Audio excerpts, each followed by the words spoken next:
Back, guys, to another tattoo special where we're going to check out your work that you've submitted to the email address that is not scrolling at the bottom of the screen, that will be scrolling at the bottom of the screen here shortly. All right. So go ahead. You can start sending your work to this email address scrolling at the bottom of the screen if you haven't already. We take submissions starting at 5:30 p.m. Eastern Standard Time, and we go until we run out of time.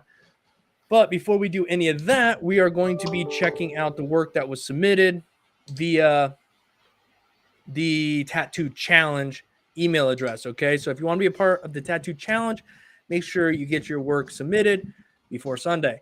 Talking about that real briefly, guys, I want to talk about the Tattoo Sunday special challenge for next week. Another one courtesy of our boy Andy B has prepared for you guys. So I'm going to throw that up on screen right now.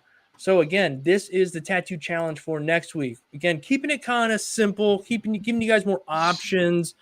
So in the description below, there will be a link to a Google Drive. And in that Google Drive, there's like 5 or 6 tattoo or stencils, if you will, that you can print off, stencil them, put them on fake skin, human skin, whatever you want to do, color, black and gray. It's up to you guys. Excuse me. And then when you are done with those, there's an email in the description right underneath that link where you can send them to. And every week, we go to that email address first, and we review any email sent in for the tattoo challenge. It has to be one of the emails in that. It has to be one of the images in that Google Drive in the link in the description. So this is the new one for next week. You can do one of them. You can do all of them. Gosh, I just keep burping today. Excuse me. So anyhow, that is next week's tattoo challenge. So again, courtesy of Andy, guys. Let me see if I can move this around so you guys can see the bottom. There we go. There we go. Okay. So also, guys, I'm going to drop this down. We'll leave it like this just in case our little boxes are easier for the internet to load. So I want to welcome Andy. Thank you again, Andy, for being here, hanging out with us. Back again, another Sunday, another critique, shall we say?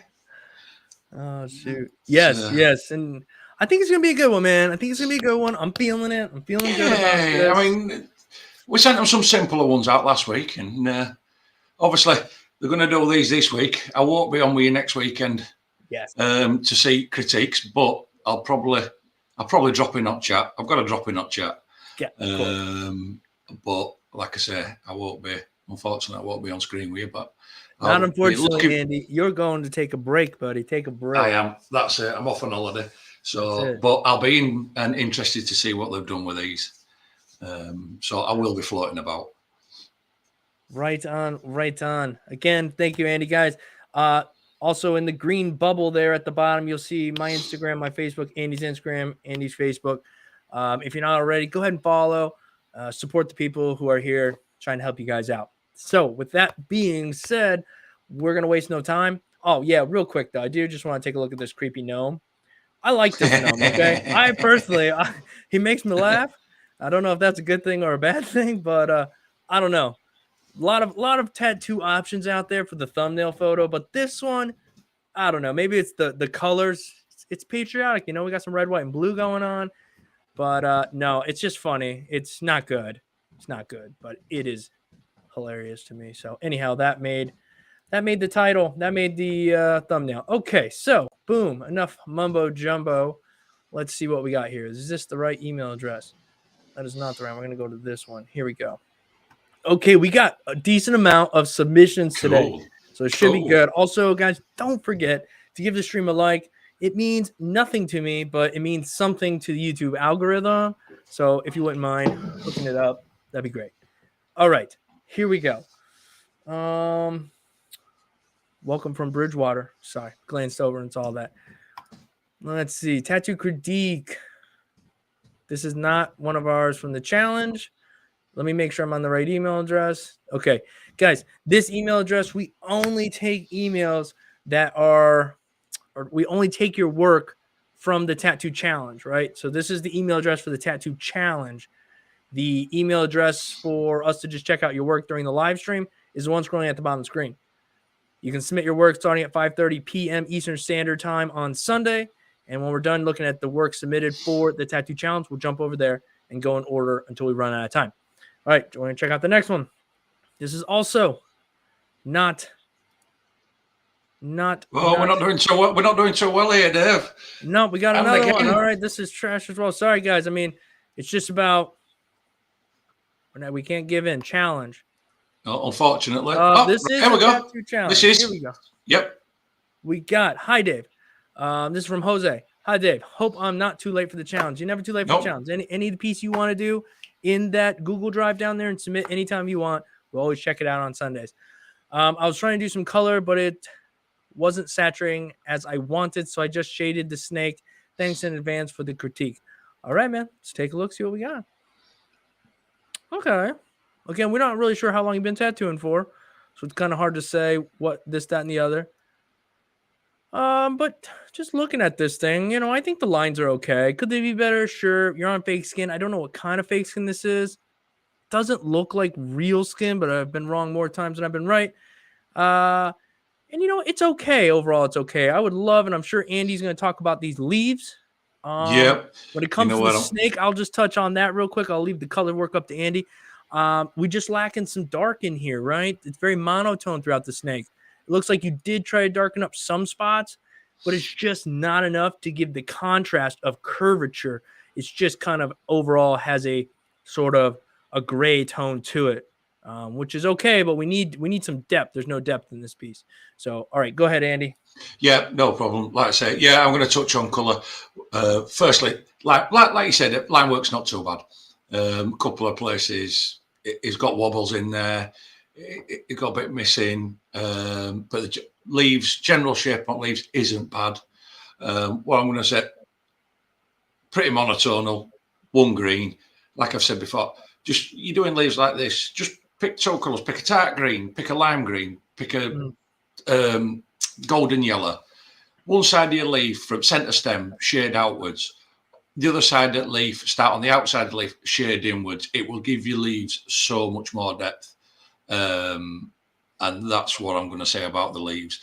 The flowers, albeit that the packing's not very good on the colour, there's a few holidays in it. Yeah, it looks like they've tried to do it on a, shall we say, traditional, neo-traditional style. Right. For it. Which, if they'd have blasted that colour in deep, bearing in mind we don't know what skin it's in, if they'd have blasted that colour in deep, or at least got the blue in as well as they've got the green in, it would have been better.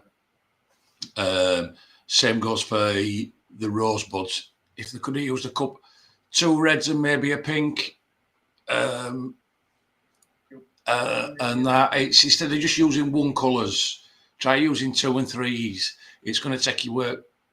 I know it might seem tedious having to use 2 and 3 colours, or you might think, oh, I've got to put a pot of yellow out just for them tiny little bits.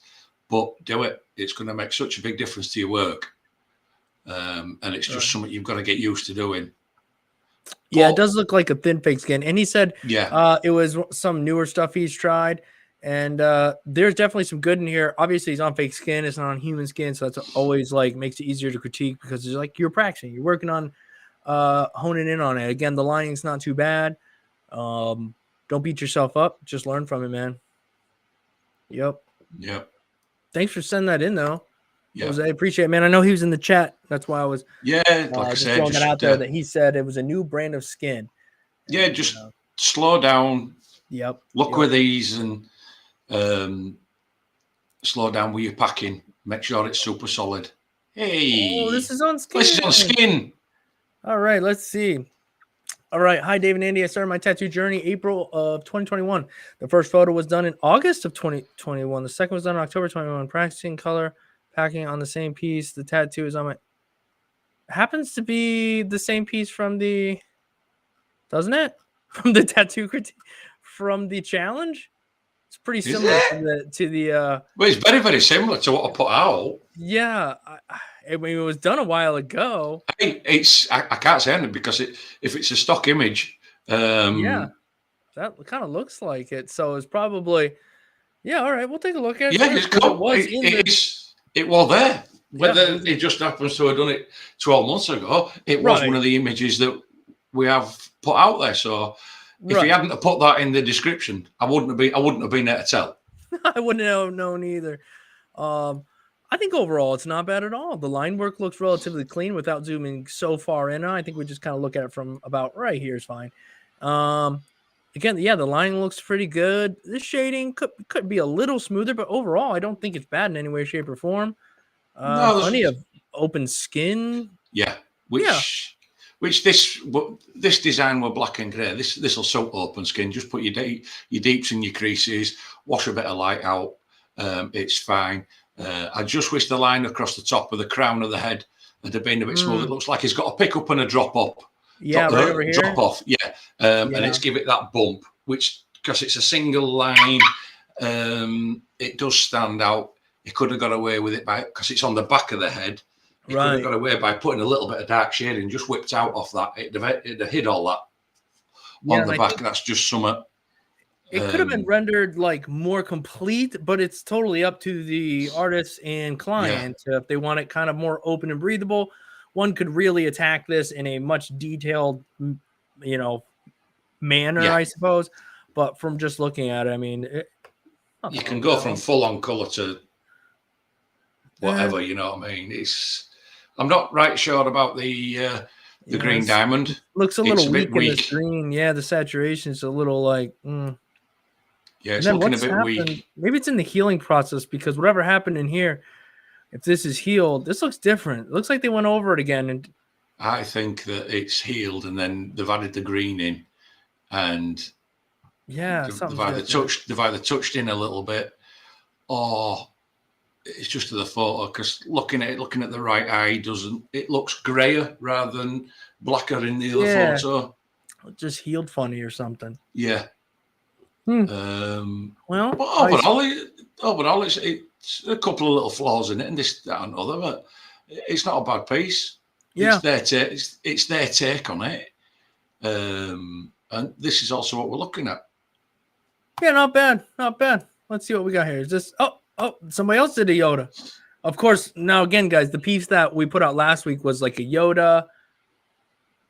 Already can't remember. There's like three other. I think there was a butterfly on it, a Yoda, and there was something else. I can't remember what it was. I just. I know, right? But if looking at this again, this one was done kind of similar to the other one, but I quite like this one a little bit more. The lines are a bit more solid and saturated. There's a little bit more like movement in the clothing, if you will.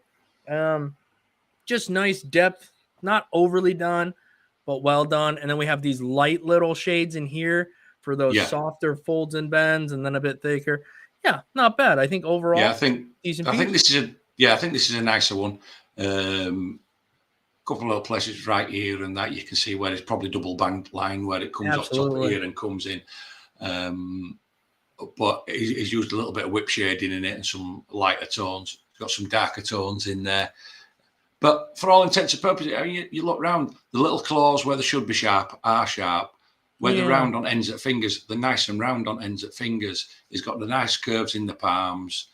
And down the sides of the jackets, they're quite smooth and curvy. And yeah, I think it's a good take on it. I do think it's a good take on it. I'm not sure what the eyes are supposed to look like in the reference. I kind of wish I had the reference pull up so I kind of glance over at it. I'm not sure. Maybe it is like this, but it has a little bit of like a juke at the top there. And again, that could totally be the way it's supposed to look. But just looking at it with no reference looks fine. Over relatively fine. Yeah, cool. Here's my tattoo of Baby Yoda. Take it easy on me, Andy. Thanks, guys. I always enjoy the critiques. That's from Daniel. Yeah, it was a mushroom and a butterfly. They say, "Oh, cool! Somebody's done a lot." Yeah, we got some color going on here. Hey, this is from Mark Bloomfield 7. Hi, guys. Mark here in the UK. Love the show. Been tattooing now for about a month. Not a month. Would be good to know what you think. Cheers. All right. Cool. Let's go. Let's see. We'll start with Yoda since that's where we've been on. The eyes. I'm telling you right now, the eyes are not. I'm not having it. I'm lost in floss on these eyes, unfortunately. It looks like he's got a weird expression on his face, doesn't it, with them eyes? Yeah, he's like, I don't know. What am I over here trying to duplicate that look? I don't know. Like if you take off the one half with the eye that's an oval, like football up and down, all right, I might get on board, but boom, then I see the other side. But if we look past that, because we all have mistakes in our work, it's it's better than that. I like how they're trying to give it some curvature in the face by and it's got the highlights. Yeah, we get some of the lining. Go ahead. Some of the lining, it could be better, could be a bit more saturated. And I'm not really, I mean, do you know something? I'm looking at this, Dave, and it seriously, as I look at it, it seriously looks like it's been done with coloured pencils on a canvas paper. Can you see that texture? In the coat, in the ears, in the face. I'm not saying it out. Can you see them straight? Do you know if you have gone on canvas or a really coarse tooth paper and you've got your coloured pencil, you've gone lightly and it gives you that toothed feeling over the paper. That's what it's looking like there. I tell you what I do like, even though it's fallen a little bit with the colours. I like how his attempted ears because there's like three colours in the ears. Yeah, it's coming from a darker to a lighter out to a bit of green. So he's understanding that. I quite like how he's done the coat, where he's got his darks in, he knows he's got his lights and this, that, and other. And if I look at the coat, it's got like a rough oil painting look to it. Mm-hmm. As if somebody's done it, like a rough oil painting. It's not. You can tell he's only been. You can tell with this piece he's only been tattooing a short while. I mean, it's not for a month, not too bad. For a month, it's not bad at all. For a month, I mean, some of the areas with the colour are saturated. Do you know what I mean? Has he got to work on? Has he got to work on his smoothness of his blending? Yes, he has. Has he got to work on his line work? Yes, he has. But geez, he's only a month in. Yeah. Yeah, I think there's a lot of things lacking here. There are some things that, are not bad. And I think as a person, you can take a lot away from this after doing it. You can see the flaws, you can see the good. And it's good to send it, it's cool. You can send it here and we can also give you more thoughts. Great. There are no eyeballs in this one, so that helps out a lot. I'll tell you what. I like that you did this on a curved surface here. It appears that you wrapped this up and did it on some sort of a surface. Wait, this might be a silicone hand. It is. It's a silicone hand. So and I'll tell you what. Silicone hand in it. And I mean, I like Hats it. Off to him. The lines are a little, but I like that thickness at the top. Even if you went over it a few times, still overall lines might be just a little shaky, but I really do like the colors in this one. Yeah. Well, I'll tell you what, personally, hats off to him for him learning like this, because this is how you should be learning. Sat getting it on a hard surface, flat surface, once you've done the bits with that and you're chucking them out, this is what you should be doing, getting it over a curved surface, a soft surface, or whatever. Like we've said, you try pulling straight lines over a curved surface, or doing circles on the side of somebody's arm, and you like that because they can't turn. And what I am going to say with this mushroom, this mushroom looks far better than the Yoda. Yeah, I like how it's done the colours. I like how it's done the shading, the use of the browns into the lighter browns, the greens. I like that it's done. I even like that it's done, used like a light blue into a lighter blue stroke white in the dots on the mushroom. His red, if you look at his red's got curvature. It's dark. Yeah, he shaped it out with some darks. Some of his line work has got away from him in this. It has. There's no. I even like what he did in his light spots too, though. Yeah, just that little bit of something. But yeah, you were saying yes, the line work in some spots. The line work in some spots has gone away from him in it, but again, he's a month in. Right. But this is somebody that actually, by looking at the work, looks like, and how he's presented it, and he's done it over that. If he's done it over that arm, and he has done it over that arm, he's actually taking things seriously and throwing himself way out of your normal comfort zone to try and get his skills done. think it's cool that he wouldn't buy one of these silicone arms. Yeah. And just kind of using it as an arm to work off. That's really quite wise. I mean, it's a bit of investment, but I mean, that's what we do here. I mean, if this is a craft you want to get into, stay in, whatever, you got to invest. I do recall somebody, I was reading a forum, and they pop up on my Facebook all the time. It was something about like, what's a good supplement for like a stencil solution, because it was just too much money. And I understand everyone comes from a different amount of, dollars they can invest or whatever. But a bottle of even like stencil stuff is like $12. So if you're worried about that, maybe you shouldn't tattoo, because it's going to cost you a bit of money to stay sterilized, to do things right. Yeah. You know what I mean? You're going to need to invest. So if you're worried about something like a stencil solution, trying to get cheap already, not a good idea, guys. Not a good idea. Yeah, it does. Unfortunately, it does cost you to learn to tattoo. It does, man, and I think that's gonna be that way in just about anything you get into. Well, this is not bad. Well, let me give my thoughts real quick here on this one. I like how he used several colors and went up. Like, that part I thought was cool. Unfortunately, like I guess you get away with it here with the yellow. There's no fade, right? Because you just kind of went from here. Well, from the red to the orange, it could use a little bit more. But aside from that, the lines are kind of rough here. All right. Up here, you went with, what is this, a brown or something? I think poor color choice. I like the idea, boom, boom, boom, of the progression getting darker. But there should be a bit more white dots up here as well, white cuts and what have you. The black appears saturated decently. But I just think the two lines you really need to kill on this one are the antennas and the lines going through the middle. And the antennas are falling short for me. With the black that you can pack all the way around, you can get away with maybe fudging a line here or two around the outside, because, well, you can pack that in if you need be, smooth all that out. But up here, guys, you just lost it. So lines and color, man. I don't know, Andy. What do you think? I mean, if there's something I love to do, and if I had to pick something that I had to tattoo every day, it'd be butterflies, believe it or not, Dave. Yeah. I just love to do butterflies, because for the simple reason I get to be so creative with colour doing it.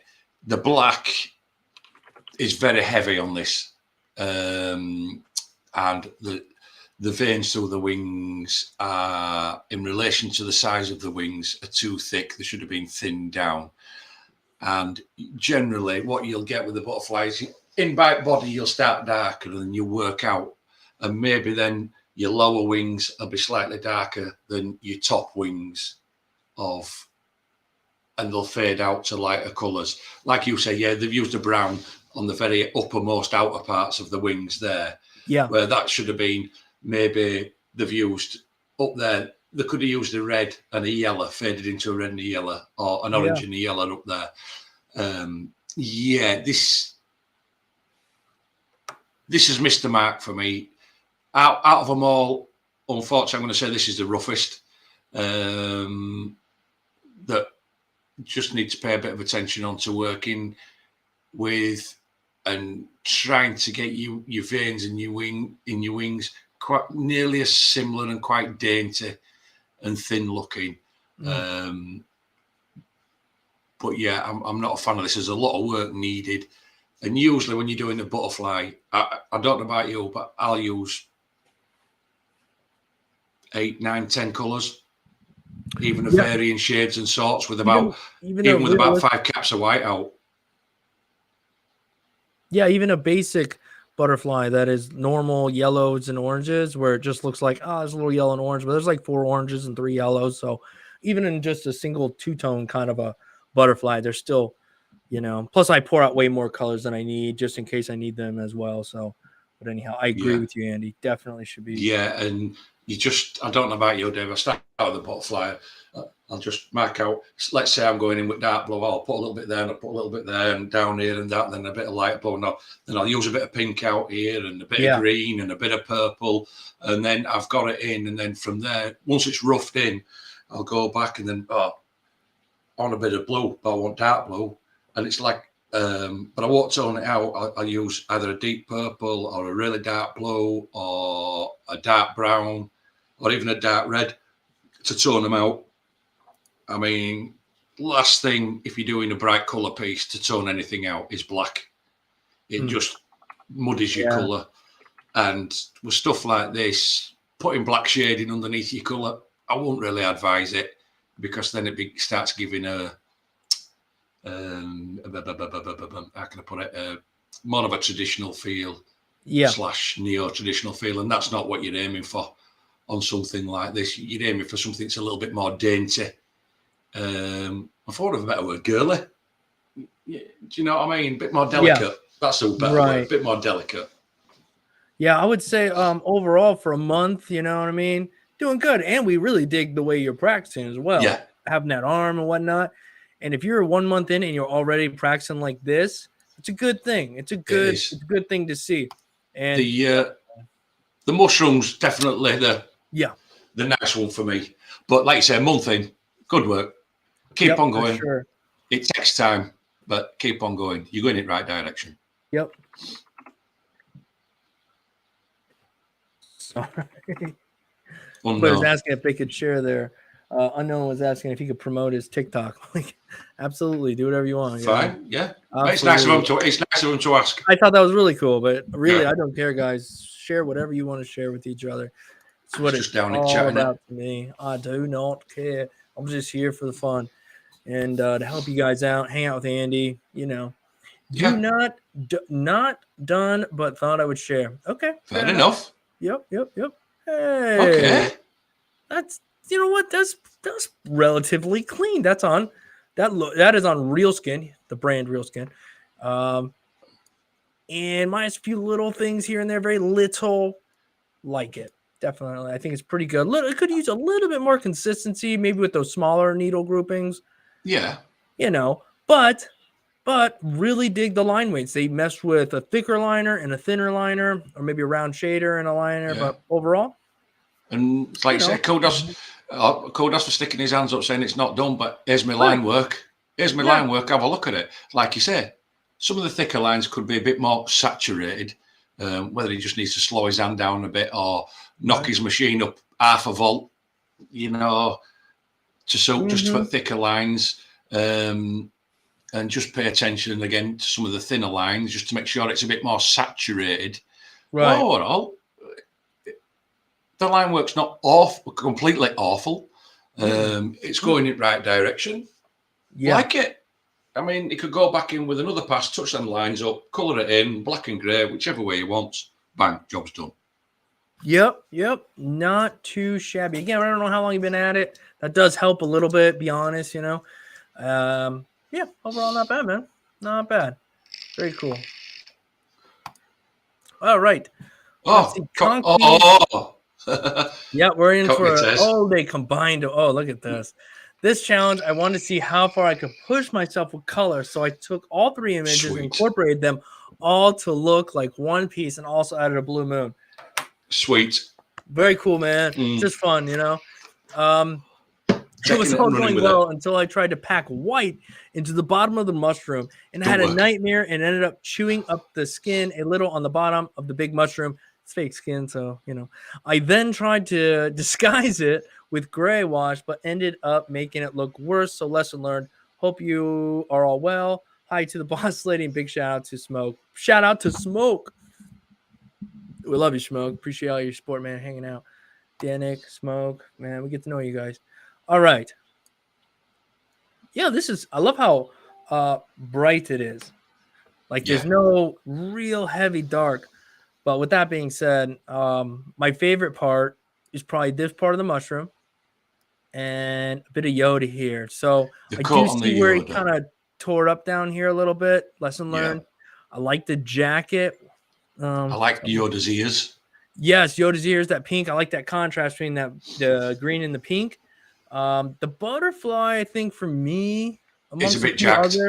Yeah, and then I wish we would have had the claws or something on Yoda here. He looks like he's flicking us all off, which I get it. I mean, he's a baby and he's got a lot of life to live. He's over it. But I just think we could have cleaned that up a little bit. And then you see a little bit right here where we've chewed it up again, you know, but mainly the butterfly. There's not a whole lot of blend between the colors. No, but you look at his line work. Yeah, I do like the line work, and I do like the composition, taking these three Yeah. things and putting it in one. But I just like to blast my thoughts real quick and then pass it off to Andy to, to give his thoughts. I'll tell you what I am going to say, though. If you're packing in, say, like under mushrooms, this and other white, forget it. Forget it. Go down the road. I've said this to you before. World famous, there's a colour called Mona Lisa. Right? It's like a creamy colour. And you can use it for skins underneath some mushrooms. And if you want to tone it out, then you can add white to that. But it packs in a lot better than white. It's a super bright light colour. And it's brilliant. That had gone on underneath of this mushroom with, say, like, light beige on the underneath. Them two colours, it worked. But like you said, I like his jacket. I like Yoda's jacket. I like his face. I like how he's used the greens. I like how he's pulled light greens in, but it's more of a yellowy green that is pulled in with it. Right. I also like how the ears and how they seem to be faded out.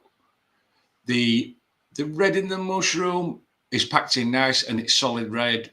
Yeah, it could have done. If it'd been nice if it'd have had another couple of tones in there. But hey, it's packed in. It's nice. You can get away with it. As you say, the butterfly, out of all this lot, the butterfly, unfortunately, lets this piece down, as in the butterfly doesn't seem to be in the same quality as the Yoda and the mushrooms. And I'm not right sure. It doesn't even quite look like the reference that we put out, doesn't that butterfly? No, I don't think so. I think they just kind of added it. And maybe it was last minute, but I mean, as you can see, just huge amounts of holiday, which is shocking because like you said, Andy, you look at the saturation of the reds and the greens, and but black's in it for size. Yeah, there's no blend here. Maybe it was just quick to get it in. Maybe he's running out of time because look, if you look at the blend over here with this blues, that's pretty decent, especially on some fake skin, and all the way down to like this deep purple down here. It's like I know you can do it. It might have been a time issue. And like you said, for the size of the butterfly, look how much black is in that butterfly for the size of it, where there should have been less black and more colour. Right. They look like little pills. I don't know. I'm not trying to bust them because I think overall doing good, but the butterfly's just falling short. Yeah, I think you've just unfortunately let this piece down with that butterfly. And I'm not saying that this piece is bad by any means. I'm not. But out of the full composition and out of everything that you've done, the only thing that I'm really going to give you a dig on is the butterfly. And if you hadn't put that butterfly in at all, it'd have been bang on. Do you understand what I mean, Dave? Yeah. And I think it's funny how we get to know some people who started working and we're following your journey along, and we're like, we know you can do this, Yeah. And so we definitely that way here. Conky, we've been looking at his work for a while now, and it's all nice, taking his time, doing, just cool. So let's hit up the next one. All right. I've been tattooing for only a few months and did this one on my aunt. I had changed the piece a bit as she did not like the flower or the antennas. Okay. Please don't make me think or if I should just quit now. Excuse me for the burp. Let's see here. Well, them damn antennas are the worst part right now. Yep. I actually like the lining in these little like leaf things. Pretty decent, other than just a little light. I don't understand the concept, but nonetheless, it doesn't matter. But what I will say is, like with the leaves, you wouldn't get every leaf with a curl over on it. No, and I just wonder if this was not specific. I don't, you know what I mean? Like every single one is that way. So I don't know why they did that. Unless it was something they wanted. You're right though. Why is everyone got a curl in the leaf? Sure. I do kind of like the yellow and orange a little bit.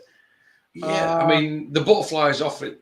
I mean, one wing's way bigger than the other. Yeah, way bigger than the other. It's supposed to be an angle thing. Maybe if they had a drop shadow or something.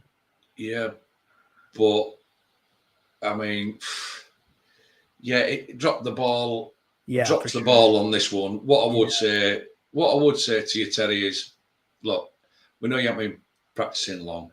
We know that human skin's cheap. But do yourself a favour. Get some fake skin. Don't give up. No. Don't give up. Because there's always potential.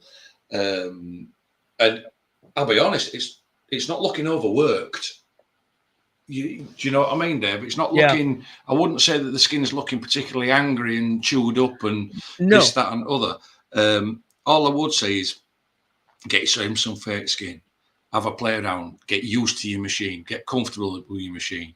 Work on some smaller designs. Work on your symmetry and things like that. Know what different mags and different speeds and how to blend. And it'll go a long way for when you're doing things, like this, for blending colours out. I'm not a fan of it. No, it kind of missed the mark. But what I'm going to say is it's not butchered in. It's in there. Right. I don't understand this port right here. I don't. This is really throwing me off as well. There are many little things here and there that are, but I just think it's just kind of a bit rudimentary when it comes to tattooing skin, right? Maybe let it heal and smooth it out, but this is not a very long line here. Curves are difficult, but it's not a long line. If you're nailing these lines, you really shouldn't have any problem on these ones. But anyhow, like Andy said, keep doing it. Don't quit. It's just maybe take one step forward, you're going to take 2 steps back. So there's your step forward. Now take 2 steps back, hone that stuff, and take another step forward. Yeah. Sad as it is, man, that is literally the way this that's the way this game goes. It's it, man. One step forward, you're going to love yourself one day, be like, what the heck is wrong with me the next? And you got to just keep going.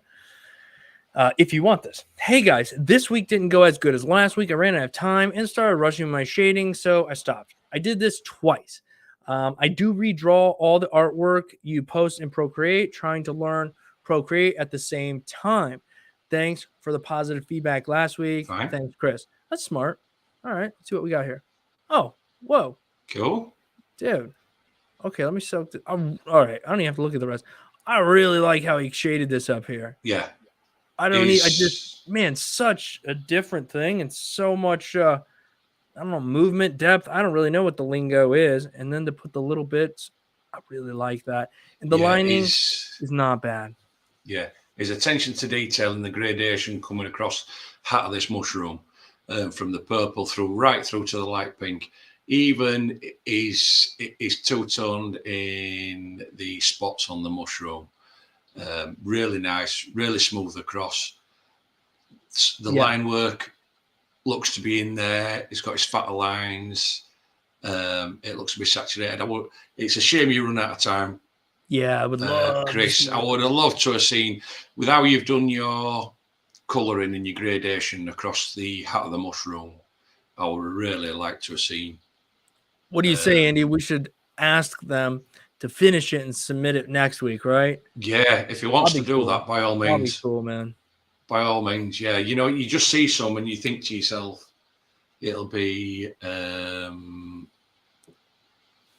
nice to see it finish. And just diversifying off the subject a little bit. It's like, the pictures that I've sent you across.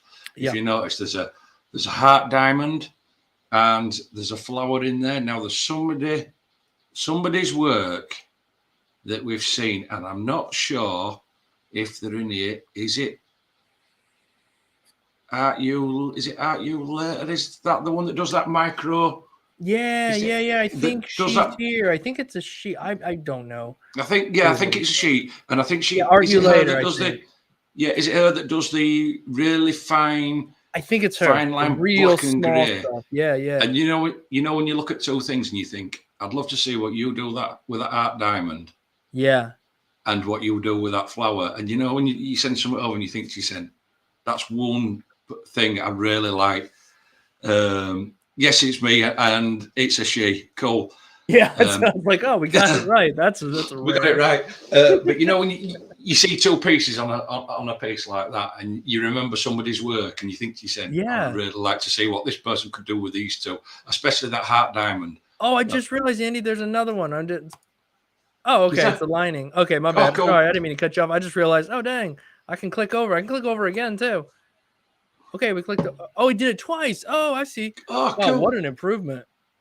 Yeah, because they've added like some leafy type in at the bottom of the mushroom. They've changed the cap. They've changed the slight flow of the cap on the bottom mushroom. They which may have is lost the fine. stencil a little bit, maybe. Yoda's on right hand side that's wiped off on stencil. On that one, did you see it? Yeah, this over here. Yeah, yeah. Must have put Yoda on it. I thought, nah, I'll do mushroom instead. I'm not gonna try to kill it. And then he colored the second one, which was a good choice. Love the second one. That's cool, man. I'd like to see it finished. That'd be nice to see that one come back. back. Yeah, for sure. Let's see. All right, here we go. Okay, what? See the little thumbnails here? All right, unfortunately, I didn't grab a pic of Yoda before I shaded. The mushroom, I went a bit nuts with as fast as color goes. Was having a bit of trouble because I lost my stencil. Nice to get out of my comfort zone. That is cool. I like that. No matter what happens, you got to have your comfort zone. And you're on fake skin. You're not hurting anybody, as always. Let's take a look. Ooh. Well, I really like how soft Yoda is done. I feel like he needs a little bit more depth, but you can always go back and add a little bit more black. But I really I like it. Yeah, you just gotta like his eyes. What do you think his eyes, Andy? Those are nice and like you're looking into an eye a bit more, which is probably the nicest eye we've seen of the Yodas we've seen today. And it's got that white in there. A little bit of white, yeah. But this, you know what this gives me a feel of? It's really nice. I like it. And you know, when it's done with something's done with like soft, true grey tones. Yeah. It looks like it's done with that. And I tell you what it is, it's very smooth. It is smooth. You know I mean? I still think it's suffering from a lack of depth. But man, if you can do the smoothness, then putting some black in the right spots is no big deal, especially like up in here. That could have been black. That could have been a little bit darker right there. You know, I think we got it the right thing right here behind the ear. This is not too bad. This could be a little bit darker. But, I mean, if you can do the smoothness that you have and put the light white highlights in and make those work, you're going to have no problem putting a little bit more depth in your work. That's all. Yeah. I mean, just one thing I've picked up on this, and I don't know whether you've noticed it. Look at Yoda's mouth. You see the black, and they've put that deeper little bit of grey just off the end of the mouth, just to give it that curve, and it just like it brings that cheek, brings that cheek in, and it looks like it. Just for them two little bits makes it look like its mouth's inset that little bit. It's got some like little chubby cheeks going on, and that's cool. That is cool, and I'd love to know. I think he's eaten one of these mushrooms before he picked colour on this one. I bet they learned, and they kind of admitted it. I went a little nuts with the color. But I bet they learned a lot and realized like what does work and what doesn't work. And at the same time, you know what I mean? I remember experimenting with fake skin later when I wish I would have done it sooner and got to work out some things. And it's pretty cool to see them work it out from a distance, though. I can't zoom it out far enough, but it looks kind of cool. But when you get up on it, you start to see it's a bit muddy. The colors don't really blend. It's quite luminescent and trippy. Yeah. Is this? It's like I said, it does look like they've been eating a bag of these mushrooms before they started. But line work, I'll be honest with you on this one. Besides that, line work's a bit nasty on this. It's a bit rough. It's a bit very inconsistent. Thin and thick. Looking at this and then looking at the Yoda, I wouldn't have said the same person's done it. No. I do think it's cool that they appreciate that. It sounds like they're probably a bit more comfortable with black and gray. Mm-hmm. And just maybe that's part of their, their artistic background is a little bit more practice with pencil work or black and gray of any kind. Maybe color's new to them. And then obviously once you add the factor of saturating color, a technique that's different from whether you worked with, color pencils or paints or whatever. You don't have to necessarily saturate that. Just kind of put it there. So a lot of different things to kind of work around here.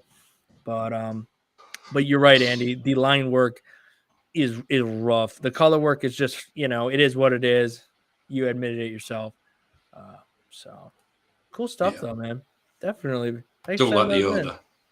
Okay, I don't know if Unknown is back yet. I did see a comment asking if we could wait. I don't know. We're gonna go to the other two and then jump back to Unknowns at the very end. Yeah, whatever. Go on. It don't matter which way around we're doing, but we'll see whether he's. Yeah, I don't know. He requested it, and if I can, I'll do his last. No big deal. Come on, no, get back in. Get back in. Let me know what you think. Love watching the critiques. The antennas are not right. Everybody's having the antennas because you can't hide them antennas. You can't hide them antennas. And you did this on human skin. Well, I like the whip shading they did here. It's got a nice consistent dots. Hard to really get a good look at these lines, but I don't think they're the greatest. This look one right here might be a little bit harsh. And yeah, what is going on with them antennas, man? Them was like they don't even hit top of head. No, what the heck's going on? Other than the whip shading, the saturation of the black seems okay. But yeah, the lining. Do you know something, Dave? Can I tell you? Sure. We've put out simpler ones. Yeah. People are asking for simpler ones. And from what I'm seeing at the minute, a lot of people have struggled with the simple one. The simpler ones. Yeah. The more so in-depth ones. Whether they've got complacent with it and thought it's simple, so I can just rocket it out, or what? I don't know. Yeah. Don't get me wrong, there's been some good ones, but a lot of them, they've had a lot of problems with what you'd class as simple everyday, what would be an everyday tattoo. Yeah, this would definitely be a walk-in tattoo of any kind. I mean, even appointment tattoos. Yeah. Yeah, I mean, yeah, nice little bit of stipple shading, but that's about as much as I'm going to say. Wings look a bit off, antenna looks off. And it could be the curvature of the arm. I'll give them that a little bit. It could be. Man, them antennas, man, I don't know what's going on there. I mean, peace and love, but damn. Yeah, it's just off. Is this butterfly? And it's amazing how people think that butterflies aren't hard. You've got a stencil. Follow your stencil, keeping your line. It's like putting your black in is not hard because it was all there for you. So it's just like coloring by numbers for black. Yeah, if you know the skill how to saturate a color, then you're just saturating a color. You're leaving openings for the white dots and highlights and nailing two antennas. Yeah, and then it's just down to getting creative in your own head with the colors, looking with these eyes to see how that color's going in.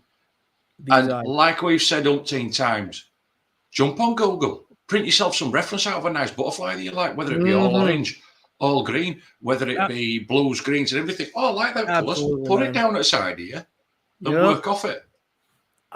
You can attest to it. I mean, it probably goes for any tattoo art, whatever.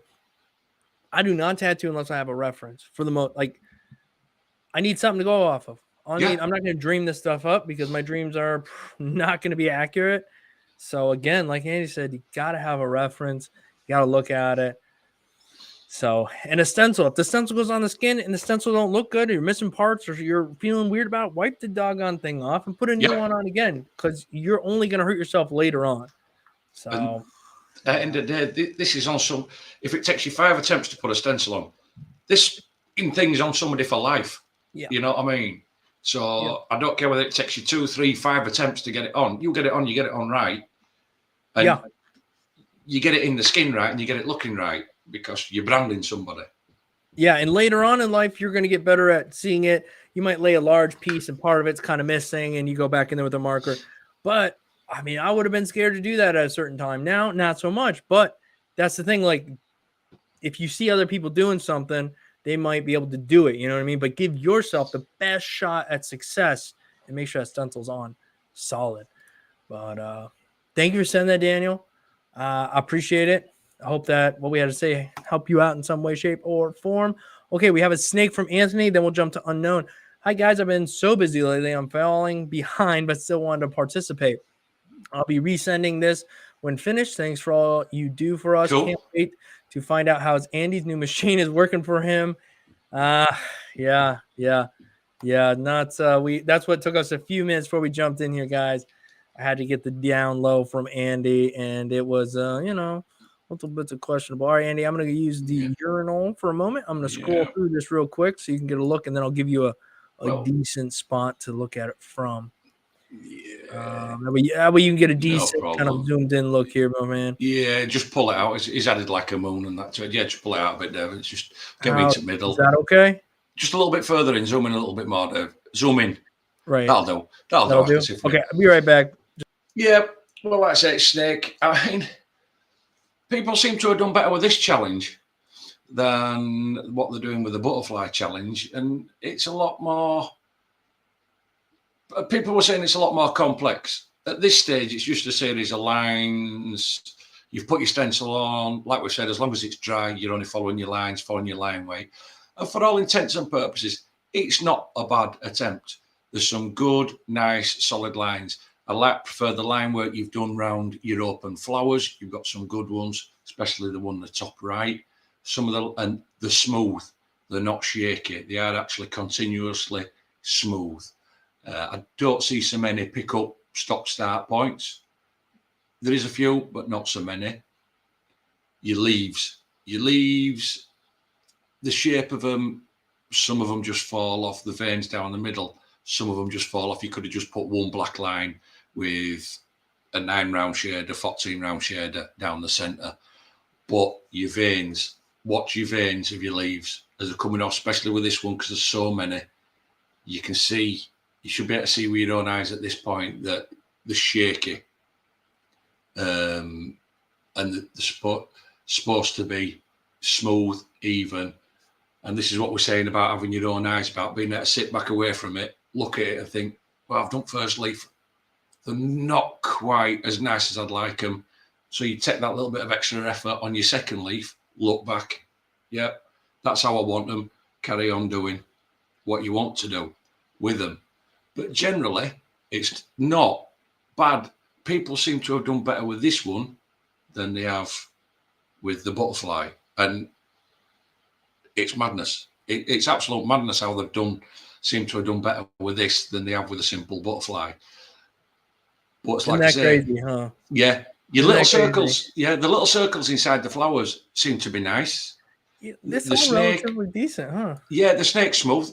I've got my biggest bone pick with this one is the thin lines within the leaves. They haven't spent and paid enough attention to them.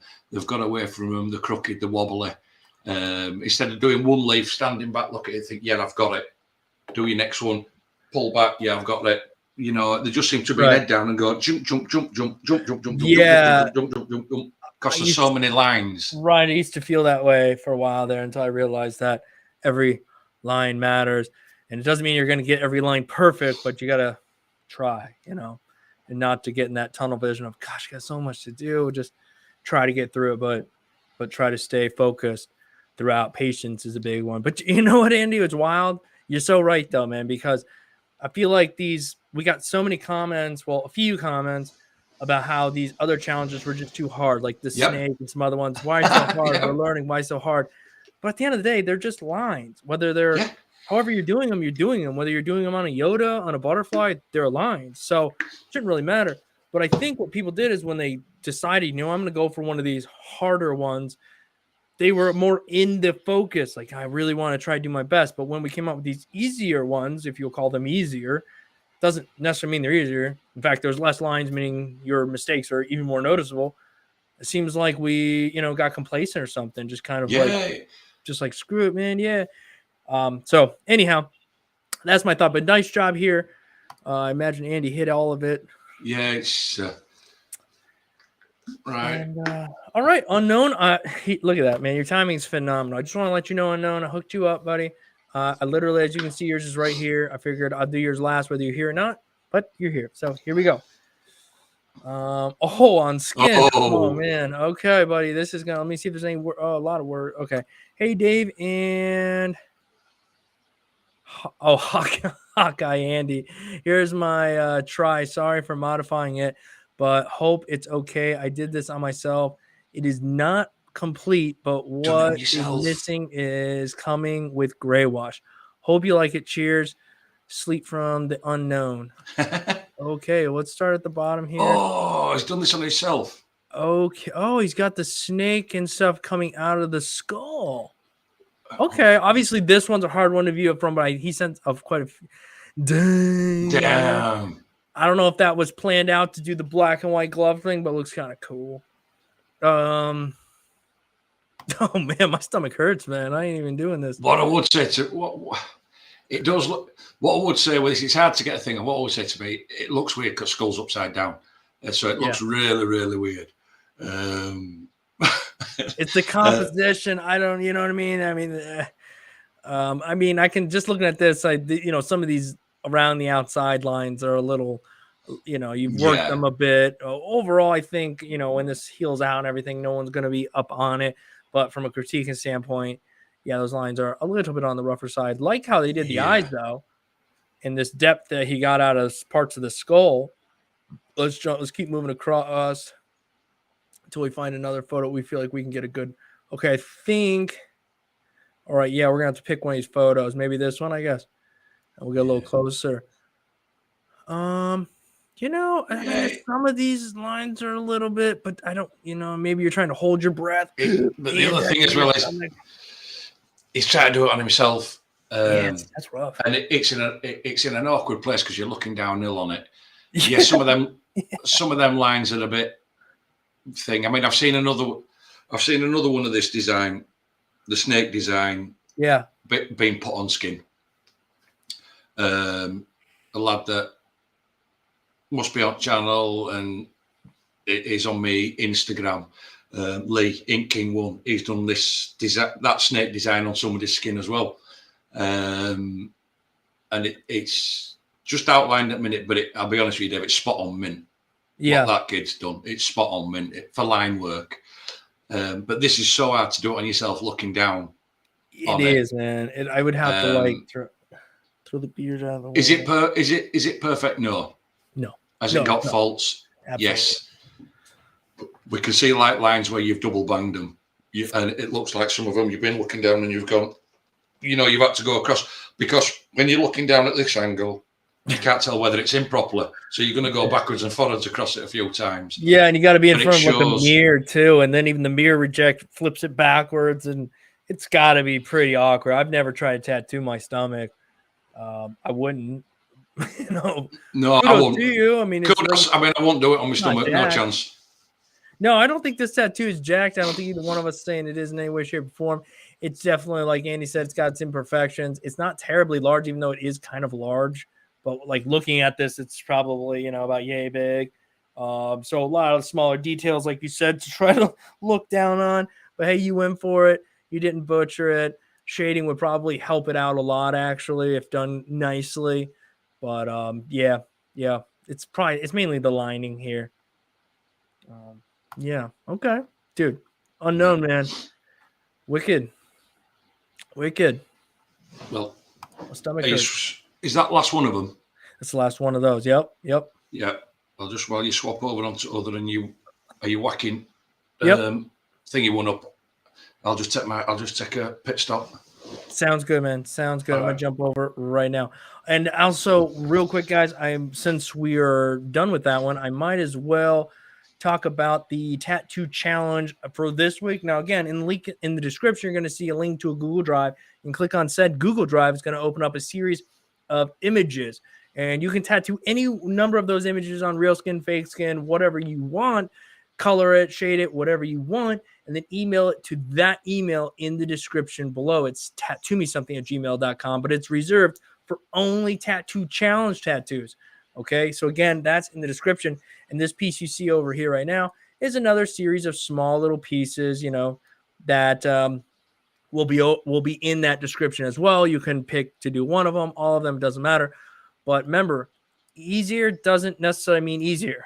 Simpler doesn't mean easier. It means there's less lines to look at. Every imperfection is highlighted, right? So again, these are what we have again in the description. Submit those to that email address. Okay, dokie. We got that out of the way. Give the stream a like, guys. It helps the algorithm. But at the end of the day, we're not really too concerned.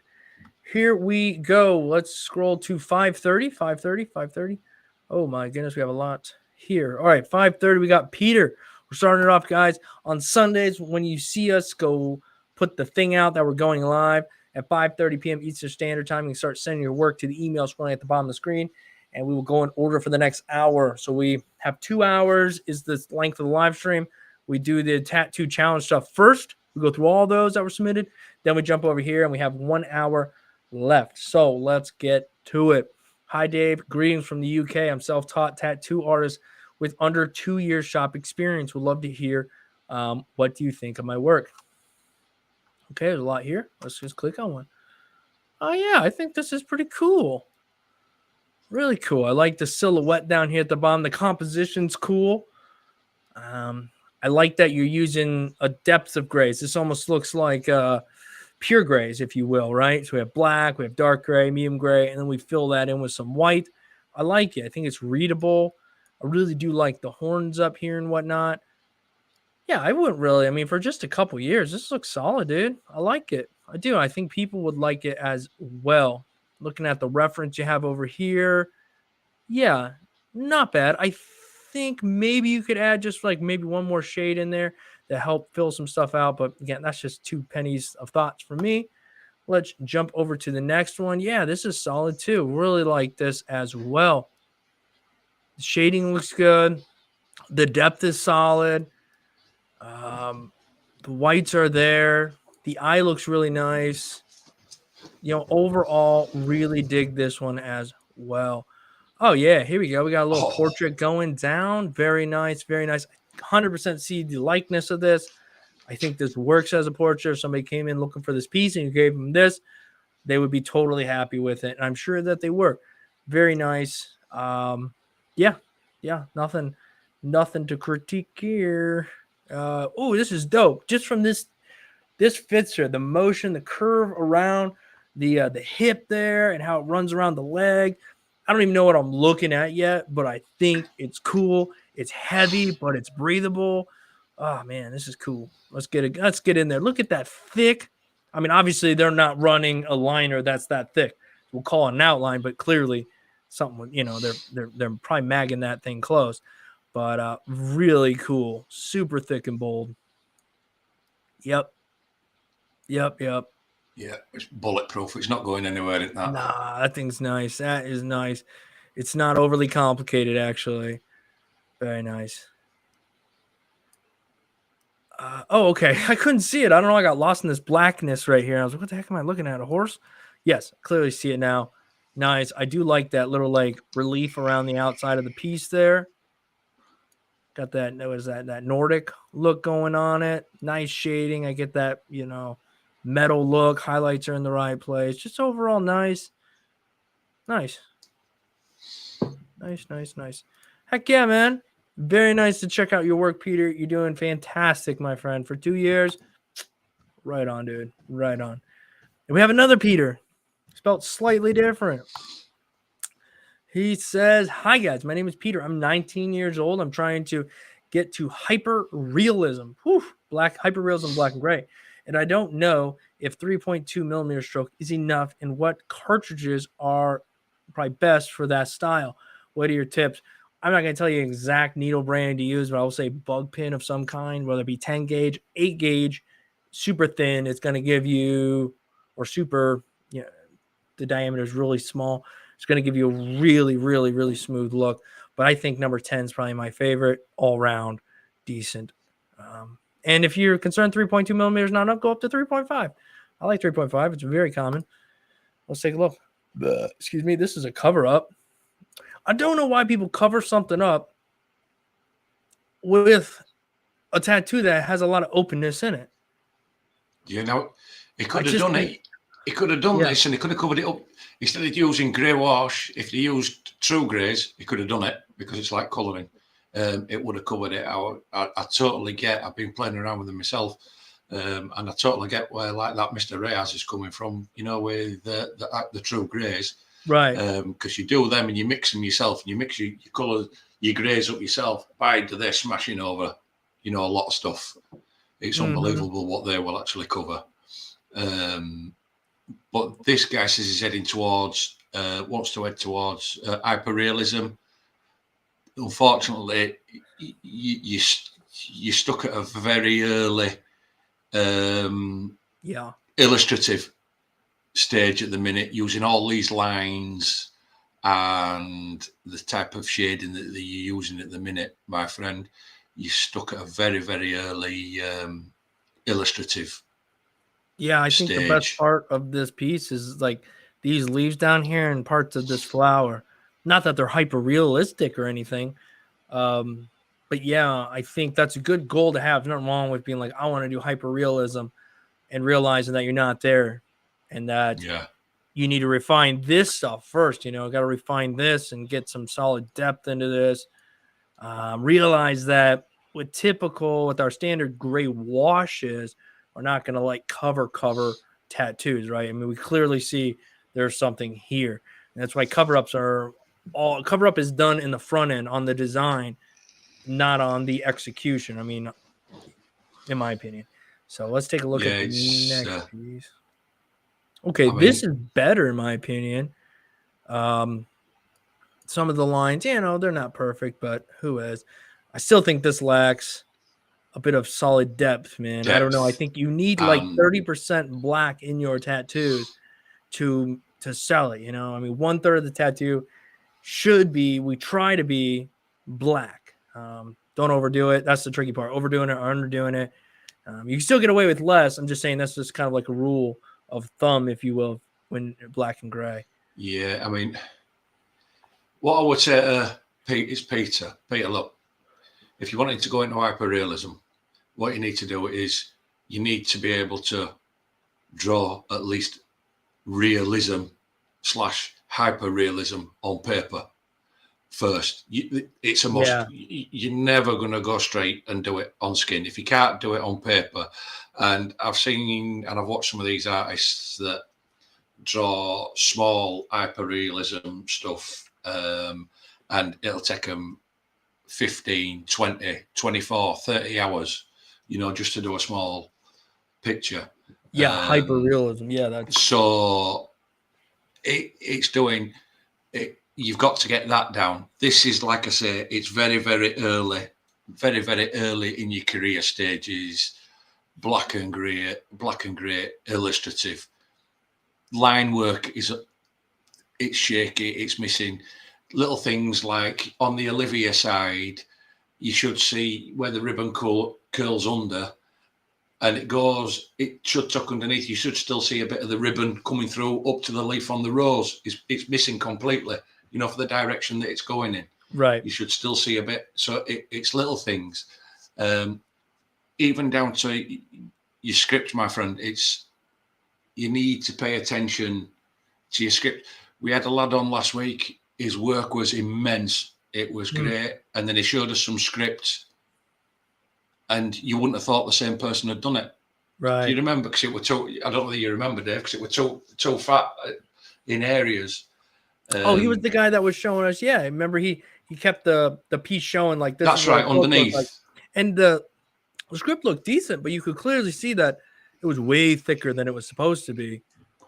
It was off reference. Yeah, it was off reference. Right. But like I say, what I would say to Peter here is get your drawing skills down first.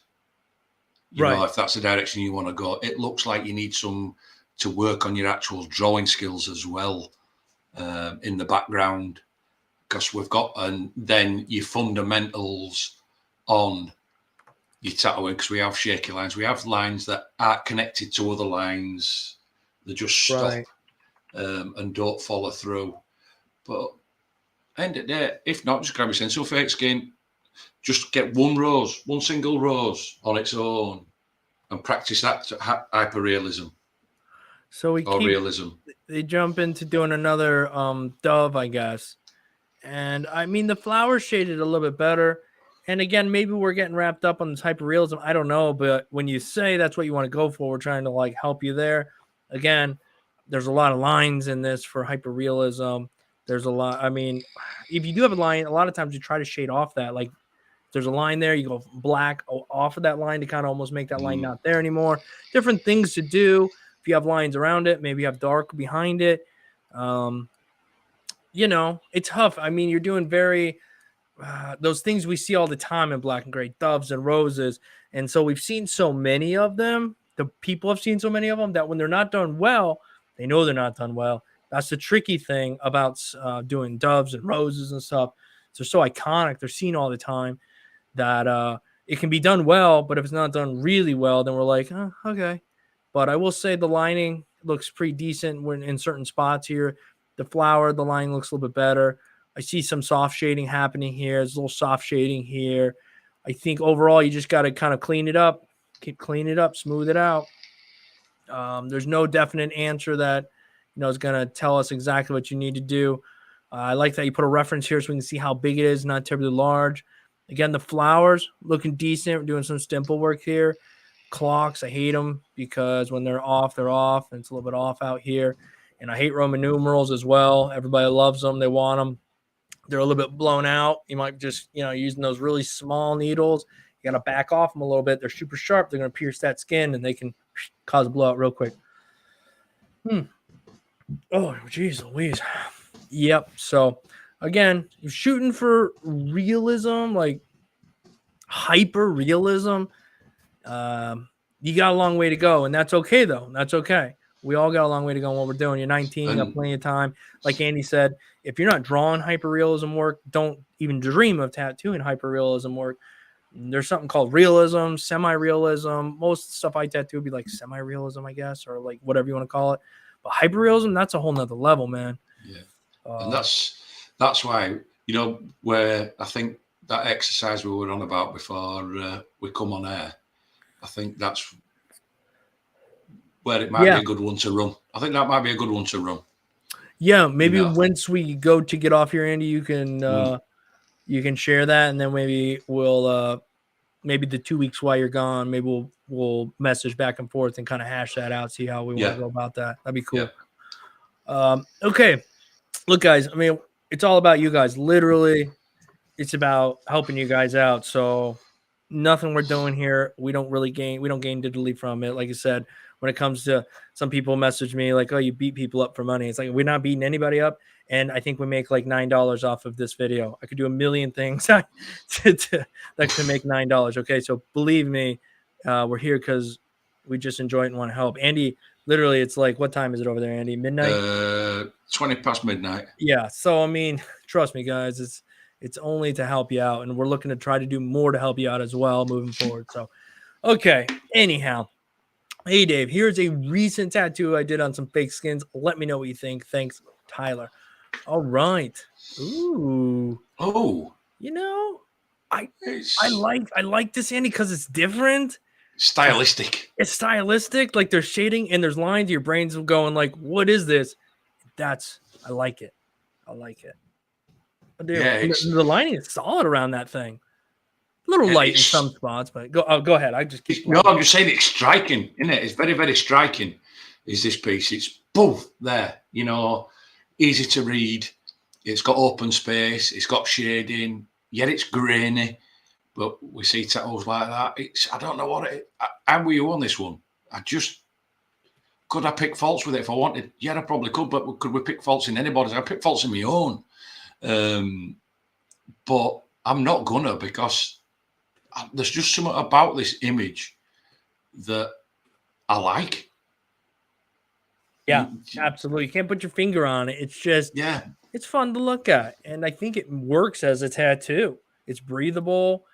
Well, this is cool too, even though we haven't seen it. Oh, look, they're using Tattoo Stencil app. They're using the, I later found that Tattoo Stencil app, did a video on it. You probably might remember, who cares? But I had no idea that was, what's his name's app. Of course, I can't remember his name now. Great, I am. But yeah, it's pretty cool little simple app. Doesn't work all the time for everything, but it's a cool little app. Anyhow, off tangent. Cool, man. It was just fun to look at. Oh man, we got a lot of pieces here. Whew, oh my goodness, why are we tattooing so tiny pieces? Hi Dave, my name is Moody. They know I can't read, so they gave me the little in parentheses thing. This is my third submission. Thank you again for all the time you take on all the information you're putting out here. Here's another update on my newest work. In my 6th month of Tattooing Real Skin. I hope you and everyone watching likes them. Thanks again, and follow me at Mosu_Inc.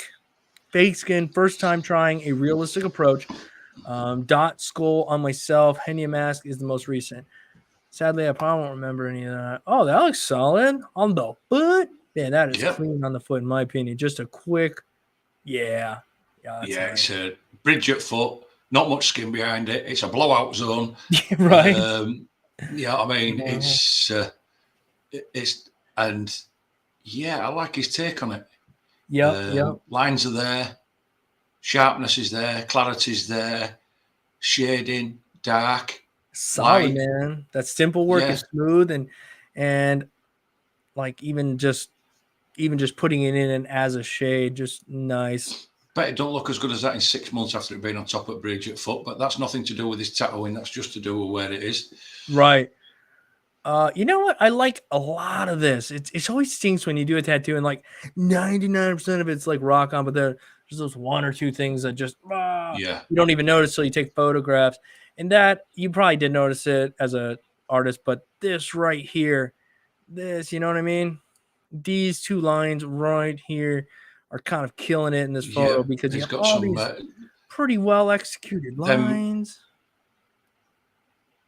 You know, I mean, a lot of decent stuff. Then it's got, then right down bottom of that point. Yeah, you get to the bottom of that point, Dave, that you've just been on. Them curls on either side, bang. You know what I mean? You see where a couple of lines have spewed out. You know, just where it comes off, he's got them little curls at bottom at point. Yeah, they're a bit rough. Them, they're not very smooth. Look a bit lost. Yeah, but it's like you say, when you pull away from it, beautiful when you pull away. Look, it pulled away. I'm sure whoever's wearing it's a nice piece. It's when you get right on top of it. Go ahead, Andy. Sorry, I was. Go ahead. Yeah, but it's when you get on top of it, isn't it? Yeah, you can just see them little falters. Yep. And it's like we said, if you start doing too many of them little falters, then they become prominent. Right. And then it makes your tattoo become a bad tattoo. And it really does kind of stink that that's there because there's a lot of really well executed stuff. Yeah. And so overall, I think this is a nice tattoo. We're just going to point out what you already know. No one, you know what I mean? We see this stuff. You definitely see it in your own work. You got, like Andy says, you got two eyeballs. You see stuff. Yeah. But let's see what else he's got, shall we? Let's see. Oh, we did that one. We've done that one. That's kind of cool. Yeah, not bad. I like this. Yeah, a bit of patience. Let me see what happened. Let me see. Skull. Yeah. Yeah, that's cool. That's pretty cool. Pretty cool. Oh, yep. That's well done. Yeah. Well executed. Nice lines. Well shaded. Yeah. Nice open space. Yeah. Clean banger, clean sticker tattoo is this. It's clean. It is. It is. And easy tattoos aren't easy tattoos. We've talked about this before. Yep. All right. Some of the lines are kind of a little rough here, though. They are. But I mean, you are pulling them over a long distance. I can. If we zoom out and take it as a whole, yeah, it's cool. It's effective. It's a striking tattoo. Yes. It draws your eye right to where you should be. Yeah. To where that mandala dot work is, which is executed pretty nicely. But it's just a shame that, like you say, some of the single line work in the spider web is not up to the, shall we say, not up to the same standard as your dot work mandala. Yeah. Running those long lines, you're talking, this is some distance, you know. Think about the run of your back. I mean, you're running this long, you know. I always do try to find a soft spot for these, for when I can relate to something, know the struggle that was there. And I get that struggle. And it is just a learned thing. And you can still make mistakes. But there's a pretty hefty amount of them. Not in a totally negative way. Again, don't take it like, oh, this is crap. It's not. We're zoomed in on it. Let's do the dang thing. This has got a heck of a lot of missed marks here, especially up in here. And this is not a very big spider. So his little string thing should be relatively delicate, and it gets a little bit thick right there, and some spots just really just miss, went over. Depths are a little off, but again, That mandala piece, I think, looks really nice. I like it a lot. I think this person's probably happy with this piece, and that's really at the end of the day what kind of matters the most. But that's just what our opinions, huh? That's it. Wow, this is pretty freaking small. What is this? Homestead? Who is this penny? Nebraska, huh? Okay, there was a Nebraska quarter or nickel. I don't even know. But nonetheless, it's probably about yay big. If that makes sense, maybe a little bit bigger. So small tattoo. Looks pretty good from what I can see. Looks pretty good. Yeah. Not really a whole lot to say. No, it's. Oh, there you go. Now you can really get a gist of that. That's tiny. I mean, you can see the thumb. So, I mean, it's tiny. Yeah, I mean, tiny. hats off. I'm lucky I can see this small. To work this small, I'd need about 2 pair of glasses on me, and a pair of binoculars. Yeah, like, but yeah, I mean, how small is that eye? How small? That's just like, yeah, I mean, a lot. You gotta be using a small needle. This micro tattooing, it seems to be becoming a bit of a big thing. Yeah. So if you can do it and you can own your skill on it, why not? There's a lot of people asking for it. Yes, and I do think is my thoughts on micro, because nobody asked for it, so I'll give it. Is that it's really cool, and a lot of people nowadays, you could tell them, hey, it might splotch up in like 5 years. It might kind of look like, most people don't care. They're like, that's fine. You know what I mean? Then they'll do something else with it. So I see people all the time like, it's gonna look like crap. Well, that person's probably aware of it. They're fine with it, right? They're like, whatever, last me 5 years, I'm fine with that. So as long as they're cool with it, go have fun. You know what I mean? They want to have it. You got the skill level to give it to them. They understand that it may or may not last forever. So be it. Who are we to tell people they can and cannot do? All right. Amber N. Here we go. I'm tattooing since May. All right, let's go. May, June, July, August, September, October. Okay, so about 5-6 months. A few of these are unfinished, but I've been working on my shading. Regret and upset. It says nothing. What? I don't know what that means. Oh, I see. Regret.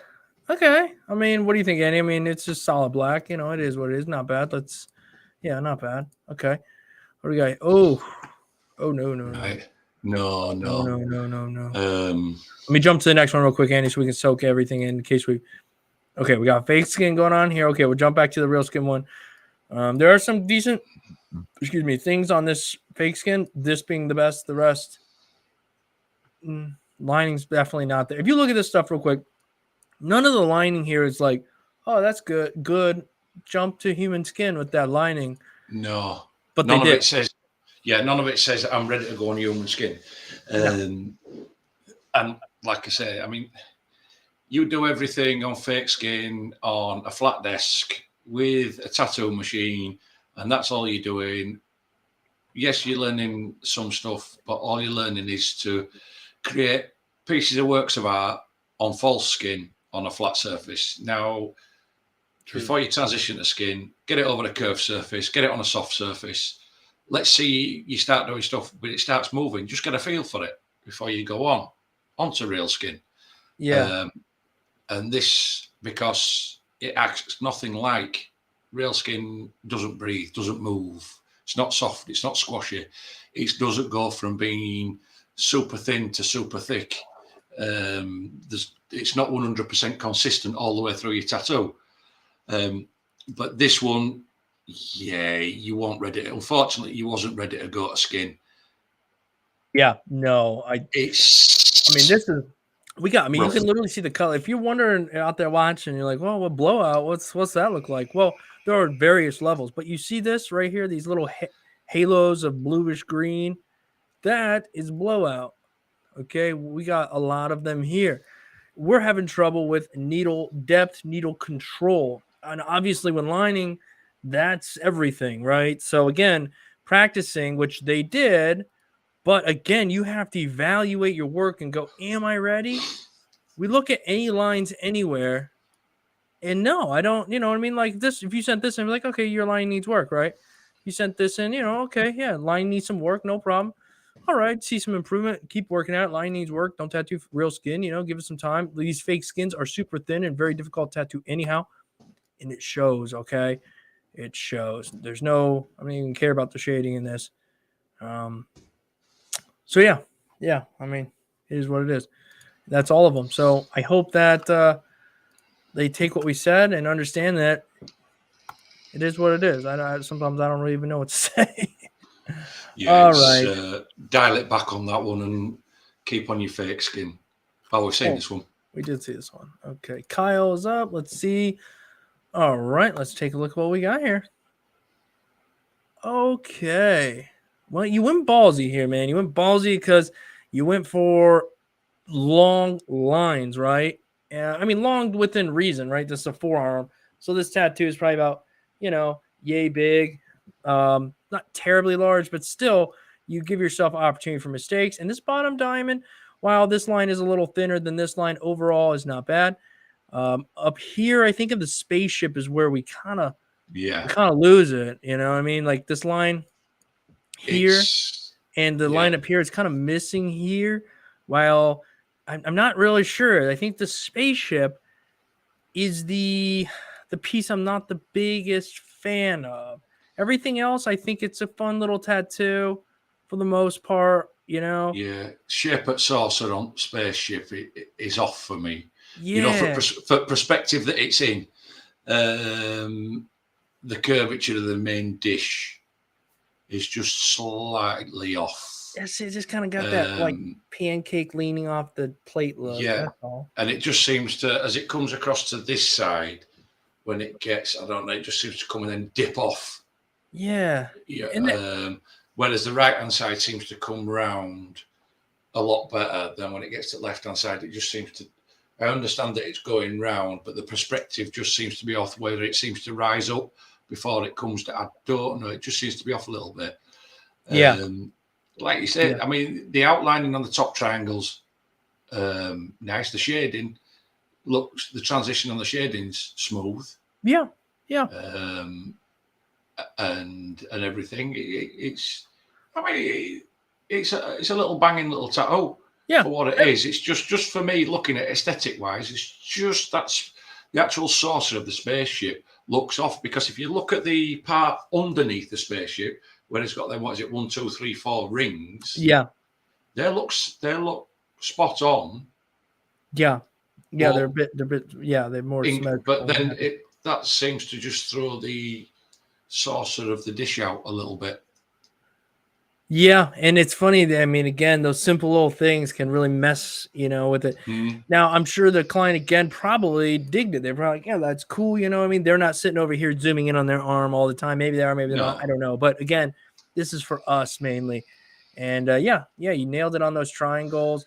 Little guy floating. I mean, it's not an overly complex tattoo. No. It's just one of those you got to nail. And you nailed the triangles, just kind of lost it mainly just on these edges. Had those just been right on, we'd be, hey, that's a cool banging tattoo, But this again, it's one of them tattoos that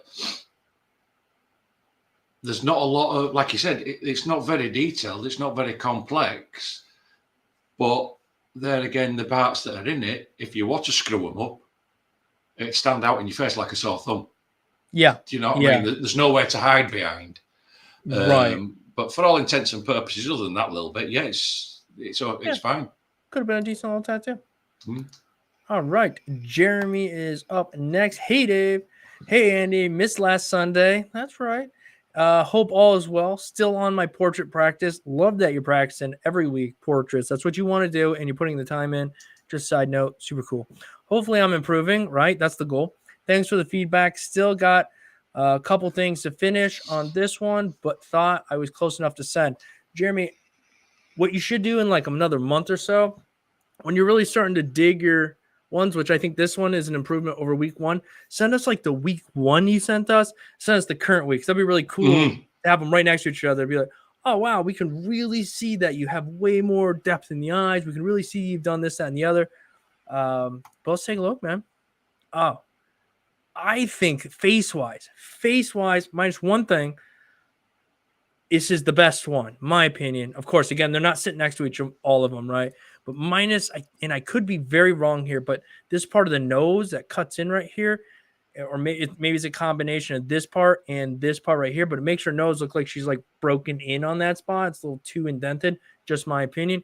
But other than that, I like that you have like different variations of darkness in the lips. We got a little bit of light tone here, and then a little white highlight. The eyes, they're better. They're better. From here, I really like them. But then you get up on them a little bit, you see that you could put a little bit more finesse in them, like you did on this one.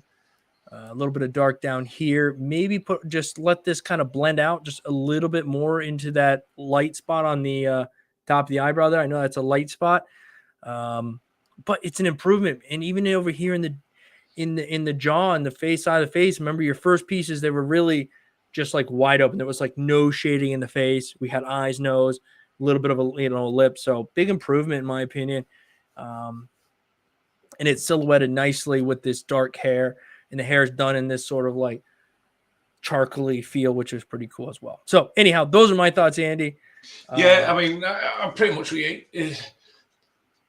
it's got a bit more colour into and a bit more shading into jawline, a little more definition into lips, where I'm still faltering and it's still throwing me off. I just wish you'd get a bit more into your eyes and maybe the eyelashes.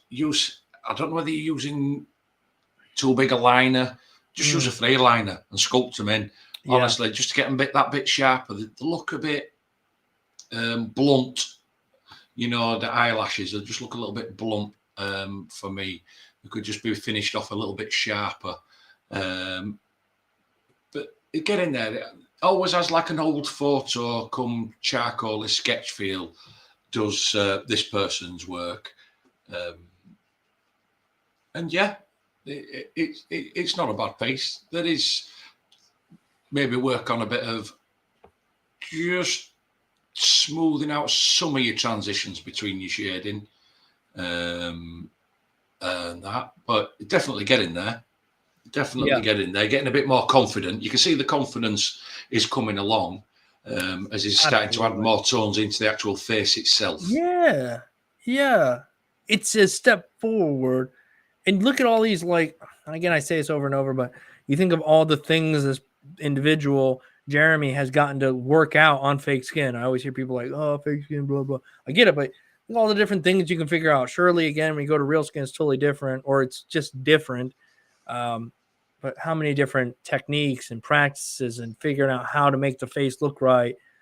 I think it's a big improvement from the beginning. And again, next week or the week after that, whenever you send another piece in, do us a favor, Jeremy. Just throw in like that piece you sent in week 1 or whatever, in that ballpark.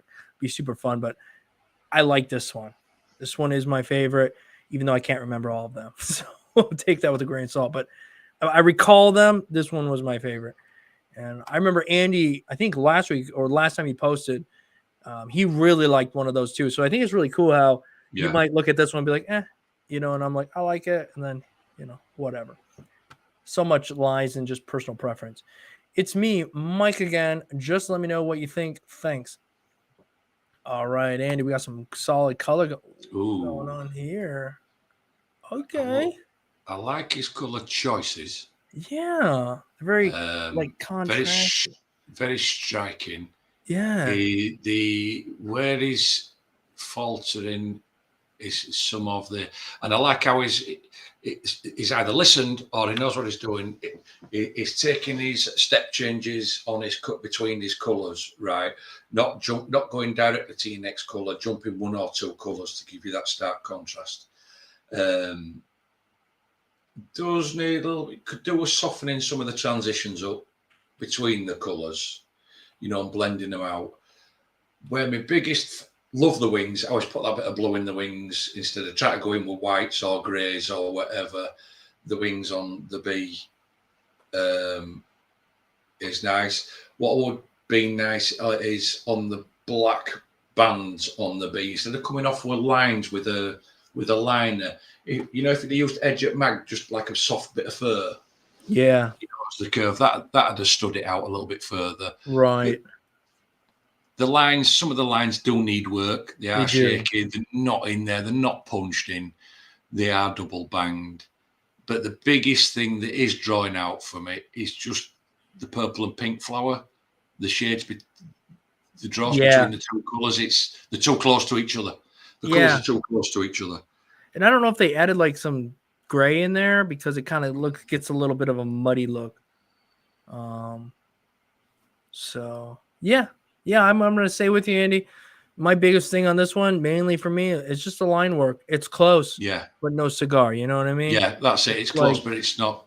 Yeah, and it's not bad. It's just it could have been, it would have stepped this piece up just that little extra notch. But that's just going to end up being a time factor. Right. That's a cool little piece here. I think. I wish you wouldn't have lined the shadow. Just personal preference. Just gone ahead and put that shadow like you did up here, but then we got a little bit of line down softened it. Yeah, and then saturating the black, man. I don't think people respect how much time it takes to properly saturate black. Like to get a solid, smooth saturation, it's slow and steady. And even after that, you're like, doggone it, should have been slower. I should have been steadier, So again, in here, it's a bit splotchy, but beyond that, pretty decent little piece. I like your work in the smoke here, like your little effects there. It kind of gives the vibe that's happening. We got a decent amount of contrast. Just think we just got to refine it. You know what I mean? This nose is kind of, I'm not sure what's going on with it exactly. Maybe it's stylized with the extra thicker lining going on it. It's like not really sure how to feel about it. But overall, it's not bad. I guess that's where I lie at it. That nose is killing me now that I looked at it, though, unfortunately. It's bugging me. Yeah, it's the nose where it just looks like yeah. I feel like you could have like taken your time and worked smooth this out a little bit. But I guess that's part of learning. You don't know, you know what I mean? Well, it's on fake skin. So they're still learning. Man. They've not marked anybody up. They're saving it for reference. And they've got it for reference. Like I said, a couple of areas smooth stuff out. They don't understand, like you said, what it takes to pack true black. Yeah. And solid. And some people, I'm not saying, depending on which effect you're going for, don't realise what it takes and how slow and how gentle you've got to be to get smooth gradations of light colour. Absolutely. It's just like brushing in. You're not packing colour. It's just really like, brushing in. You're just grazing it and getting it smooth. You can go in that way, and then you'll go. It's like cross-hatching it just to fill in all your empty spaces, which will give you a smoothness. Mm-hmm. Yeah, and using the right tone, using that right shade. So in my opinion, you can pack a smooth color by either your hand control. Let's say, you use a darker tone and how quickly you move your hand, or you can keep all of that truly consistent. Let's say you always move like this when you're packing. So if you're using light tone, like a light shade moving up, you need to use a light tone, and you can pack sort of that light tone in a pendulum motion or even a packing motion. And then as you want to get darker, darken up your tone and continue the same, pressure. All of it can stay the same if you're confident with your tones and choosing the right tone. If not, you can also mix in a little bit of that hand control and gentle, or just a mixture of all of it. And that might sound confusing, so I'll stop there. It's hard to translate your thoughts into words sometimes. You're like, this is just getting confusing. You know what, Andy? I mean, just a quick glance at it, I kind of like it a little bit, I like the theory I like the theory behind it. There you go. That's it. Good word choice. Yeah, I like the theory behind it. I just wish the colours had been in and so that they were brighter. If you understand what I'm saying, yeah. They look a They're bit a little light, aren't they? All of them. Yeah, they look a bit light. They look a bit muted. Right. But I do like the theory behind this, and this is another subject I really like. I do really like hummingbirds and kingfishers and bright colours, but again, basically. But I do like the theory behind this one. It's just, and the colours would generally be right on this. I just wish they were punched in, and maybe the tips of the wings just in that brown just feathered out, and you know, some of it's feathered out a little bit. I'm not, depending on what style you're going for, and I've spoke to you loads, I'm not a fan of using a ton of black with colour, because you can get them darker tones by using colour. But black in this instance has worked. I'm not going to, you can't take that away from it. It has worked because they've not basically used it solid. Yeah, I think that it does kind of work in some spots. And that's part of that learning phase of figuring out how much of what, too much black. You can do a piece, be like, I like it. I did too much black. You learn from it. Try using other colors in place of black. Sometimes deep purples, blah, blah, blah, work too. But I think the biggest thing, like Andy said, if those colors were just saturated more, it would make it way more dynamic. And then the other thing I will say, though, most of this lining is pretty decent. Like looking at this line here, long swooping line, pretty solid. This one, it's it's thin and then it's there, so a little bit. But overall, most of these lines I think are pretty decent. Where you start to, excuse me, that was a good one. Where you start to hone in later is the details, and we still can miss these things, or there's just so many things we're worried about. But just connecting the little lines sometimes, and you'll see this in my own stuff too. I'm not saying this because in any way me and Andy are perfect, but just connecting these little lines, that just a series of little extra things overall help a piece out. But is there more here? There is more. I think this is the last one. Well. Let's get a slow drive by on this one. Yeah, it's not bad. A couple of lines kind of throw it off a little bit. A couple of thicker lines, but from here it's like other than this top section, if you look back and you just kind of squint at it, this section right here is driving me nuts, right? But other than that, I think you can get away with something like this. Not. Is this supposed to be black? Yeah, I think it is. I mean, they've got a nice looking rose stem through it with some nice thorns, keeping them sharp. Right. The general shapes of the leaves are looking good. Some of the lines, you've struggled to get them in there. They're not in the very light and very lightly saturated. Yeah, some of them are, yeah. And like I said, this is done with a really fine liner. Is this, and it looks. I don't know whether they've tried some whip shading and then gone on to just, shall we say, hatching the lines in. Hatched shading. Right. I do like that liney look. It's very stylistic, pretty cool. Yeah, and if you want it to really stand out, you have to really take your time on every one of those lines. That's just if you want it to really, really, really have that high-end polished look, which we're all striving for. We don't always reach, ourselves included. But yeah, overall, I think you got a good thing going on here, man. And we're looking from color B to some black and gray work, some line work, to you got a lot you're playing with there. So that's cool. Keep working at it. You're not doing bad at all. All right. Next up, we got Nick Hughes.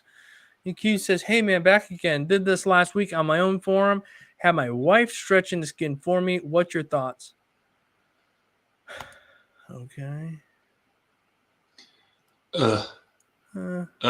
It's lacking, man. It's lacking. Unfortunately, it's not good. No. It's not packed in.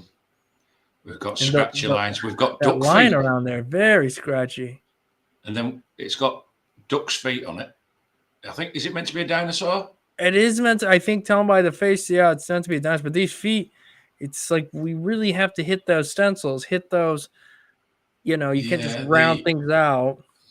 even the Western, you look at the line work through the Western, I mean, it's like, you know, driven in, and it's not consistent. And I can still see it stencil. Your black's not packed.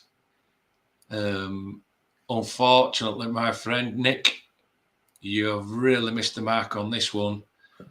What I will say to you, though, is come off skin, buy yourself some fake skin, get yourself on fake skin, start looking at your stencils, get yourself some reference. Yeah, for sure, for sure. Start following your reference, start following your stencil, trust your stencil. Because sometimes it's hard, especially when you're on skin and you stretched it. If you've got a straight line and you stretch it, sometimes that straight line might look a bit wiggly. Yeah, good advice, Andy. But you've got to trust your stencil, because you know when you relax that skin back into its normal position, it will go back to a straight line. So you've got to learn to trust your stencil. So you've got to learn to read it. So this is why we say get on fake skin, learn to read it, learn to understand your stencil, follow it. What liners, what size liners for what areas of the stencil and packing. But unfortunately, yes, you missed, Nick. Unfortunately, you missed the mark on this one, buddy. Don't give up. Yeah. Come on, drop onto fake skin. I remember Nick, though. We have told Nick on several occasions to stop tattooing real skin. Maybe he did for a little while. Is this an improvement? Sadly, yes. But, man, you got to go. If you're not going to listen to what we're saying, then we're just in, what are we doing here, man? We've told you in the past before, I recall this, to go back and work on some fake skin. You can be mad at me all you want. It's okay. But, you know what I mean? Don't keep doing it. You just took up real estate on your own skin here. Can you go back, clean this up? Absolutely, man. Absolutely. But again, it's not there. It's not at the point where you want to be tattooing human skin. You're just not. Like Andy said, just reiterate one last time and let it be known that I do recall we said this before, and maybe you've practiced, maybe you've come back. We'll say it again. Go back some fake skin, man. You're not going to hurt yourself. One step forward, absolutely. 2 steps backwards. That's just the way it goes.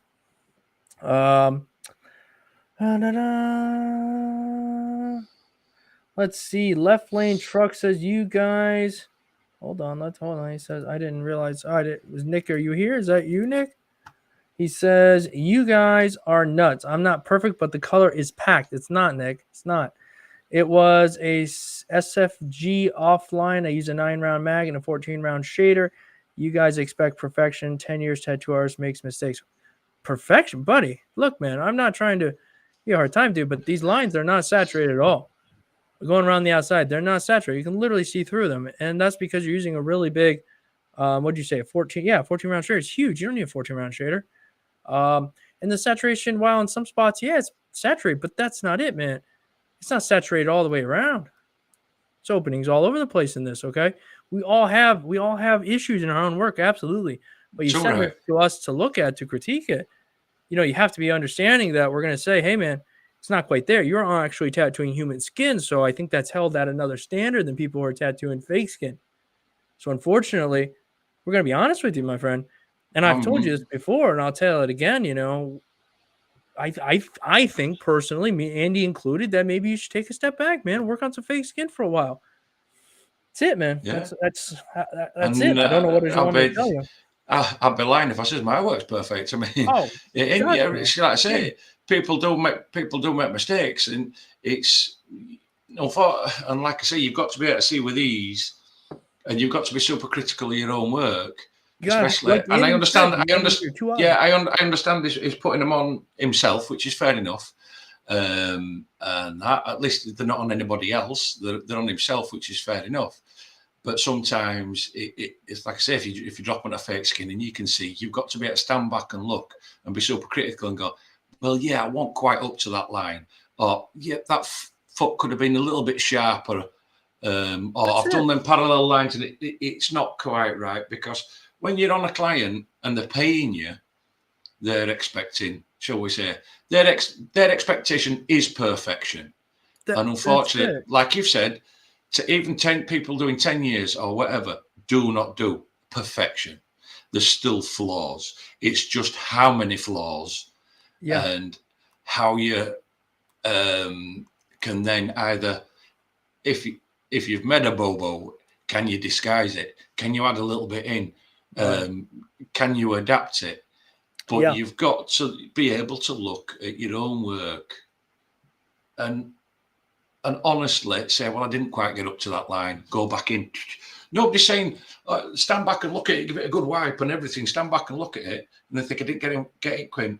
Right, just hold on. I'll go back in. I'll just pack up to that line because I can see a bit of skin through it. Absolutely. And there's nothing wrong with going, I see improvement in my work, but also saying it's not where it should be. Maybe I should go back and practice more. You can look at this and go, I don't know what I do know what some of your other work was, but you can look at it and say, you know what, that black is saturated, really good in some spots, but it's not everywhere.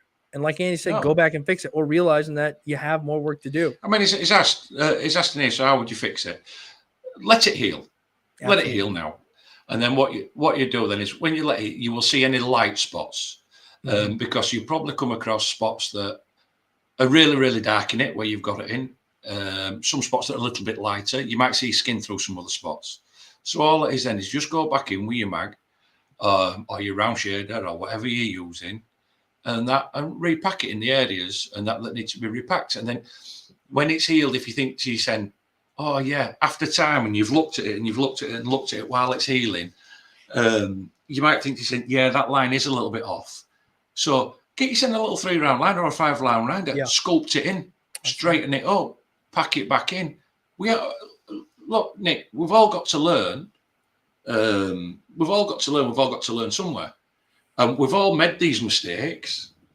I'd be lying if I said I haven't made similar mistakes myself, or worse ones than this when I was learning. And everybody that's in chat will tell you the same. And that it's just how we go from there. It does take a while, and it does take a long time to get this nailed out. I won't say to perfection, but to get nailed out to a point that it's like it's clean. It's clean, and it becomes second nature to you. Right. And that's that's what you're aiming for. In 10 years, 20 years, it doesn't make any difference really, because I've seen people have tattooed 20 years. I've seen people that tattooed 3 years, and some people just get it quicker. Some people are just, you know what I mean? Everyone's different. We're all moving at different paces. Don't take it personal. I'll be like, man, I've been at this for like 5 years practicing. Well, you know what I'm saying? It's just everybody is going to be different. And you send it to us. We're going to try to find some stuff, to say, hey, this is on human skin. Hey, bud, it needs saturation, right? Go back in and fix it up. I don't want to beat the dead horse anymore, buddy. I'm glad that you sent this in, because I do think this is an improvement of your other stuff. But I still think it's not going to hurt you to go and practice a bit more on the fake skin, right? Because if thank you, Nick, though. Honestly, buddy, thank you for, putting yourself out there. Everybody's sending work, and you put yourself out there. It's not easy. All right. Layla says, hey, guys, I just started tattooing a week ago. The flower was my first attempt, and the skull was my second. I really messed up on the nose of the skull, but overall, I'm happy with it. Any tips and criticism would be appreciated. Thanks. Oh, okay. I'm just going to zoom across them real quick, Andy, so we can. Oh, wow. Okay. All right. I do see the nose on this one. So we'll talk about this one real quick, and then we'll move to the other ones. I think the other ones are the same. Yeah, they're just, this one was lined. This one's got the lines in it. Boom. Yeah, I'm not really sure what's going on with this nose. I'm not a fan of this. It's very muddy. It's very, very busy. Absolutely. And some of it's got lost in translation. Yes. With this one. Yeah, the idea is kind of cool, and I do like that they got so much. They were able to practice so much of shading and different depths and stuff. They got to really play around in this, especially in the nose. We have depth in the nose. It's like you can look in there and see those other little pieces in there. That's really cool. Same in the eyes. A lot of fun. Sure, it's not like proportionally things are a little strange, but overall, I think it's cool as far from a practicing point of view. So we'll move on, because I think this other one is a bit cooler. All right, Andy. Again, my 4-year-old bladder is yelling at me. Yeah, so I mean, the bathroom real quick, and I'll leave you with they this. said, I think they said with this one that they're a week in, it looks like they're tattooing on a decent brand of fake skin. Line work. If you're only a week in, for a week in, your line work's not looking too shabby at all. And I must say that your whip shading, albeit you may be running your machine a tad fast for your whip shading, it's still very effective. And the piece on this piece overall, and the overall aesthetics of it, has come out really well. And what I particularly like is you've taken different liners for line weights. It doesn't look like you've tried using a 3-round liner and creating the line weight of a 14-round liner. It looks like you actually busted out a 14-round liner or an 11-round liner or a 9-round shader and busted it out on this. But like I said, just on your stipple shade, it may be you've had your machine attached fast and it's not quite dotted for stipple shading, but the effect that you've ended up with still works for this piece. And like I say, your line work is, for a week in, I mean, I'd say that your line work's a good week. A week? Wait, yeah, I mean, they say a week. Hold on, Andy. Yeah. Holy crap! 1 week just started a week ago. Damn. All right, yeah. Sorry, buddy. I just had to go and jump over there and dang. I mean, 1 week. Lines at 80%. There's just a few lines that are a bit weak or a bit not joined up, or you can just see, like a pickup and put down. But like I say, for a week, it's a good piece. You haven't made the biggest screw up of all, thinking that you're tattooing and you must cover every piece of skin with ink. You've got really effective open shading. Yeah, I agree. Quick reiteration, I'm pretty sure you hit all this. The line looks pretty solid. There might be a few spots here and there where you went back over it, maybe to bold it out or whatnot. I like that the leaves the leaves appear a bit darker than the flowers, which just work from a. Just while you go over that one, I'm going to redo another pit break. There you go, bud. Very, like, they have a nice contrast. It looks good. Open skin's there. I'm not going to keep beating up because I'm pretty sure Andy probably hit all of that. And with us running very short on time here, guys, I'm going to try to knock out a few more. Move a little bit fast. Dang, this should be in the tattoo critique one. This should be in the challenge. I can already tell. Send this, if you guys are doing a piece from the challenge, any of those pieces from the challenge, send them to the tattoomesomething@gmail.com. In the description, you'll find the email address, because then you're guaranteed for us to look at it. But if we don't get to it here, we don't get to it, okay? Not sure if you did this or not. When do you critique the work? Did this using the Vlad Avenger Pro 2 with a peak quartz. Yeah, Vlad, whatever you want, just sent me the Ultron 2. Very thin, guys. Very thin machine. Very, very thin. So let's take a look at that compared to like another machine, right? I mean, very thin. If you have smaller hands, I mean, this is going to be like butter for you. 4mm stroke. Going to be messing with this in the future as well, along with this machine here, which is a pretty sweet little machine. Is by Inken. And for the money, though, this is pretty sweet little all-in-one package. Okay, moving on. All right, so they use Avenger Pro 2 with the quartz 14. Okay, let's just take a look at it. Let's see. All right, use a very thick liner shader. Saturation's a little weak, but, you know, we'll look past it.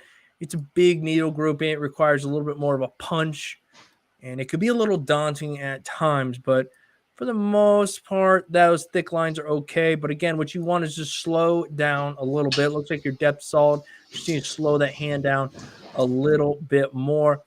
Again, right, we see the lightness in the lines, which literally just means you're moving too fast. You just need to slow down a little bit, give those needles and that ink a little bit more time to penetrate and settle into the skin. The smaller lines is when you have a little bit more visibility in the shakiness, but again, it's not horrendous by any means. We're zoomed in pretty far again. As you can see, a little bit of a maybe just jumping as you're trying to go through those curves. Same up here. Up here, what we really miss is we got to connect these lines, right? We got to connect those because they're a bit of an eyesore. Up here, you know, that thicker liner is going to give you a lot more forgiveness, but at the same time, we really want to try to nail those stencils, nail those curves as best as possible. So overall, not bad. I think you just got to work on a bit more saturation, slowing down with those larger needle groupings. All right. Is that? Yep, that's what he said. Let's see. Bradley is up next. Look, guys, we are literally 8 seconds away from hitting 2 hours. I will give we're gonna look at 2 more submissions, and then we will start our goodbyes, which means we'll probably another 30 minutes total. Probably. All right, hey guys, chatting for about 30 minutes. All right, we'll chat for probably about 15 minutes after we're done, anyhow. But I am on a bit of a time crunch tonight, so we will keep it tight. Hey guys, send some work in before. Only been tattooing 5 months. Want to know what you guys think. I've been knocking on every studio in the north of the UK with Andy. There, you got a knock on the door. I don't know where this is at, but they're knocking on every place in the UK, north of the UK, within 50 miles, trying to get an apprenticeship, and no luck. I'm halfway through a business and marketing degree and teaching myself to tattoo. Any advice for someone trying to make it without any help would be appreciated. Well, just, you know, hey, I think we've seen this once. Oh, I've not seen it. Oh, maybe somebody, I mean, I guess it's a pretty iconic character. I think this is like a Pokemon character. Forgive me, guys. I don't know. Somebody will beat me up in the comments, but I think it looks all right. The lining's not bad. This is on human skin. I think the lining's not too bad. Even if you had to kind of sculpt them up a little bit, the lining's not too bad. The color gets a little muddy in some spots, but again, I don't know what the reference looks like. I have no idea. Zero. Yeah, a couple of just a couple of little blowouts online to top right and or either that or it looks a bit beat. Right. Top right and horn. What I will say, the picture's not in the best light and the best clarity to comment off because it's actually making the body look quite muddy of it, but yeah, it doesn't look too bad. Yep. Let's see what else they got, shall we? Got a stitch. Hard. Okay, it's purple. It's the stencil showing through. I was like, what the hell? Is that all blown out? It looks beat. I'm gonna say it look. Yeah, it's purple. Look a little beat though. It's like it looks a little bit like. I mean, the skin gets red. It gets red. I think the photo again, Andy, comes back to the photo just kind of a hard one to read. It looks very dark, and where I don't think it's probably as dark as this photo is letting us on. But looking at this, the nose is throwing me off. It's probably tattooed. It might be tattooed correctly because it's sideways or whatever. Just looks a little odd, but assuming that is correct, the lining looks okay. Again, the photo is kind of rough to read, huh? Yeah, it's but the nails are pointy, and you know we got the definition in the right spots. So, you know, but it's quite dark a photo. There's not enough light on the photo, you know, to see it. I like how he's got the little dotted effect with little black and white dots, you know, in the background just to bottle it up, break it up. It's quite a nice little touch. The leaves and the flowers, general shape of them look to be okay. Right. And that's just a hard photo to read, unfortunately. Yeah, I will say if you have pillows and fabric, and it's just in the background, I'm not going to beat you up about it or whatever. Just going to help you guys out if you're in this position where you feel like you need to use a pillow or whatever. Man, saran wrap is an amazing thing. Wrap that son of a gun up in some saran wrap. That way, just put it in a bin bag. Your fabric from getting messed up. Again, not saying you're using that. Maybe you're sitting on that. Either way, if it's in the realm of the tattoo, just wrap that thing up. You just help yourself out. Okay. Yeah. That's just a thought. Okay. From here, I like it. I'm going to look at it from here for just a moment. The texture and the sword, I think is cool from here again. The light in the handle, like where the light hits it, where the highlights are, I think it's pretty cool. All right. With that said, now we're going to get a little bit closer. Okay. the great part I think you can get away with this, and I'm not saying I could pull this line. Trust me, I would be like, oh my God, I'd rather, tattoo an entire sleeve than probably freaking tattoo this line and try to make it perfect. But the great part about this is it doesn't have to be, because it looks like one of them beat up swords, where if the line squiggles, you could probably claim that you were following the stencil. But I do like the little dot work. Yeah, well, he's trying to get the texture in the blade. Yeah, exactly. That roughness. It works. It does work. He's got a bit of shading with a bit of dot work, bit of white, bit of black, and it seems to work. Yeah, the handle, the very tip of the handle, looks a bit a little odd, off. Yeah. The overall effectiveness of it looks okay. I mean, this looks like straight down the middle of the shin bone as well, which is a super blowout place because there's no skin there either. Yeah. But, and again, you get away with that because it's one of them blades, you know what I mean? It's one of them. It looks like it's been to war. It looks like it's been hit a few times.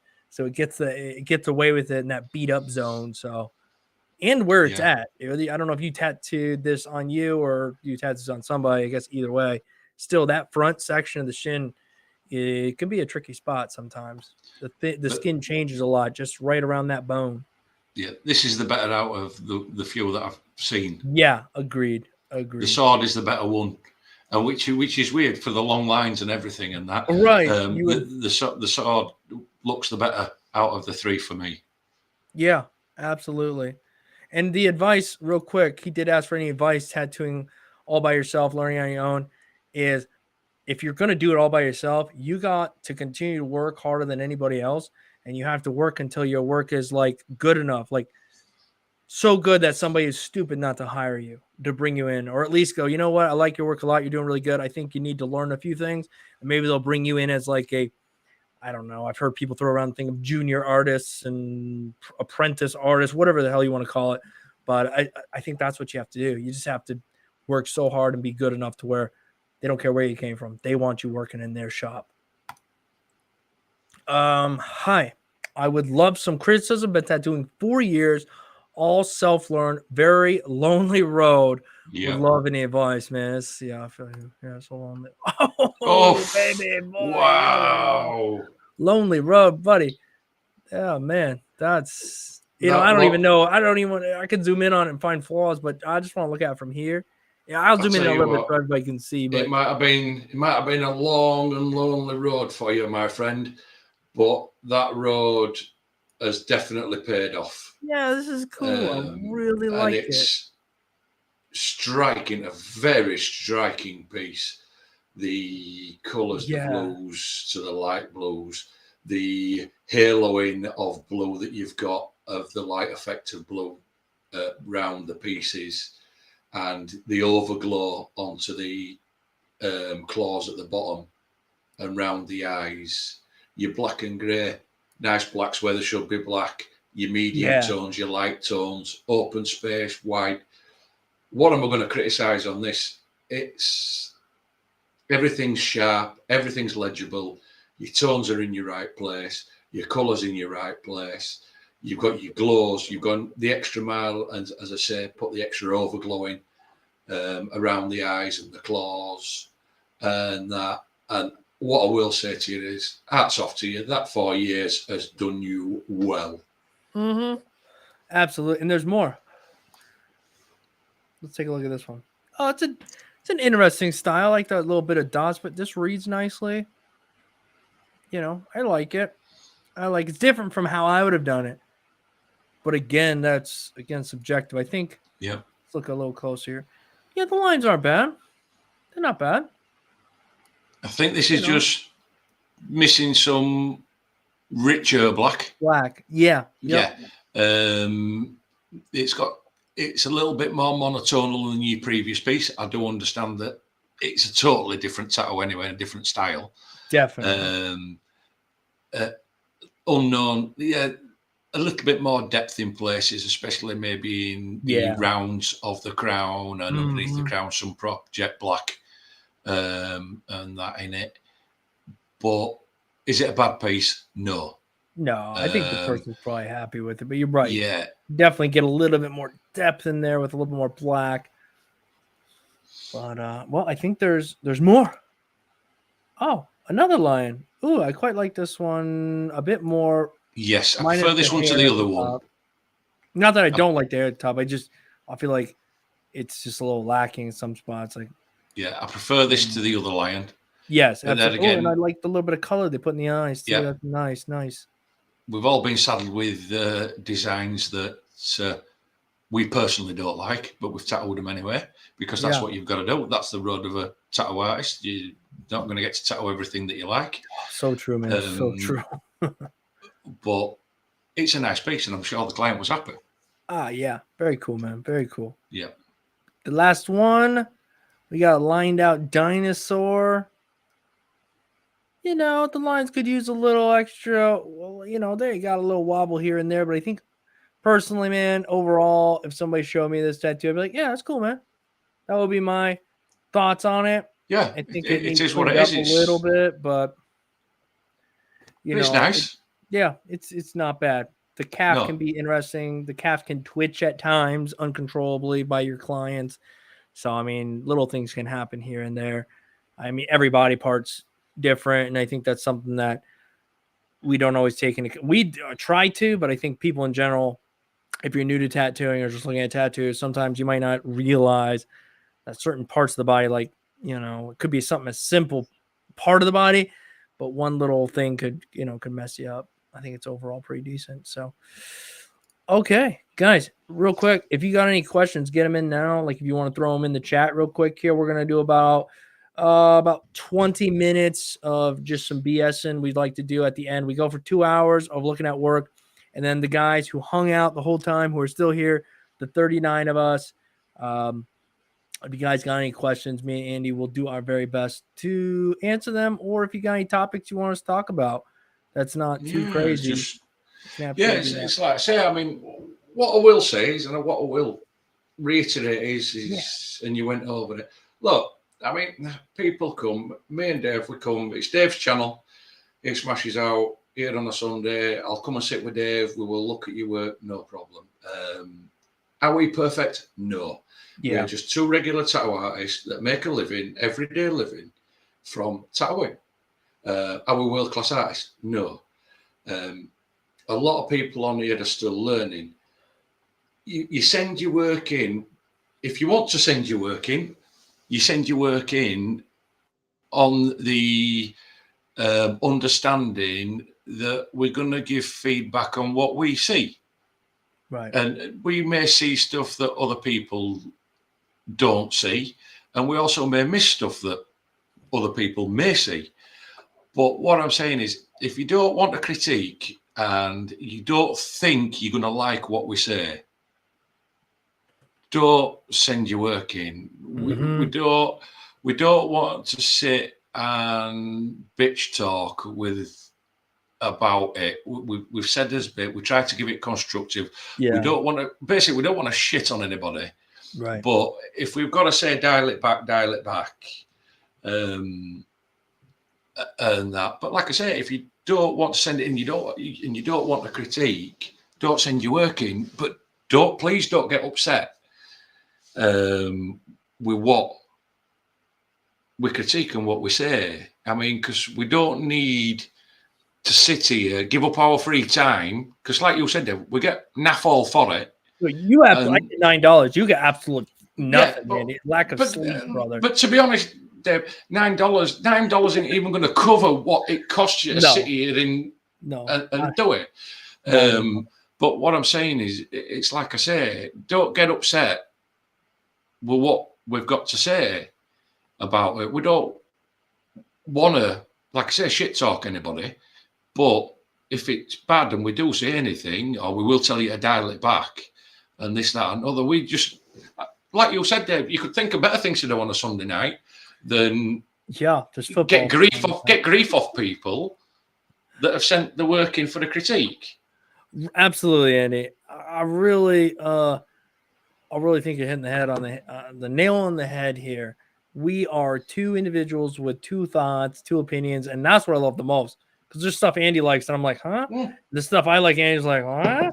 It's just, I mean, I think that's great, honestly, because, you know what I mean? Like, other than just one person looking at two different people who come from two different backgrounds, and if we're both saying like, hey man, maybe you take a step back, it's okay, man, it's okay.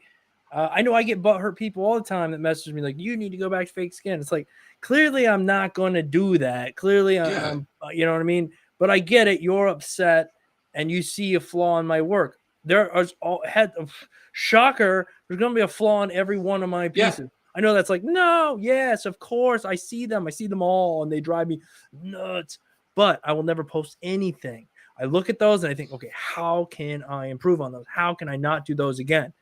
Sometimes you do them, sometimes you don't, sometimes you improve. It is what it is, guys. Yeah.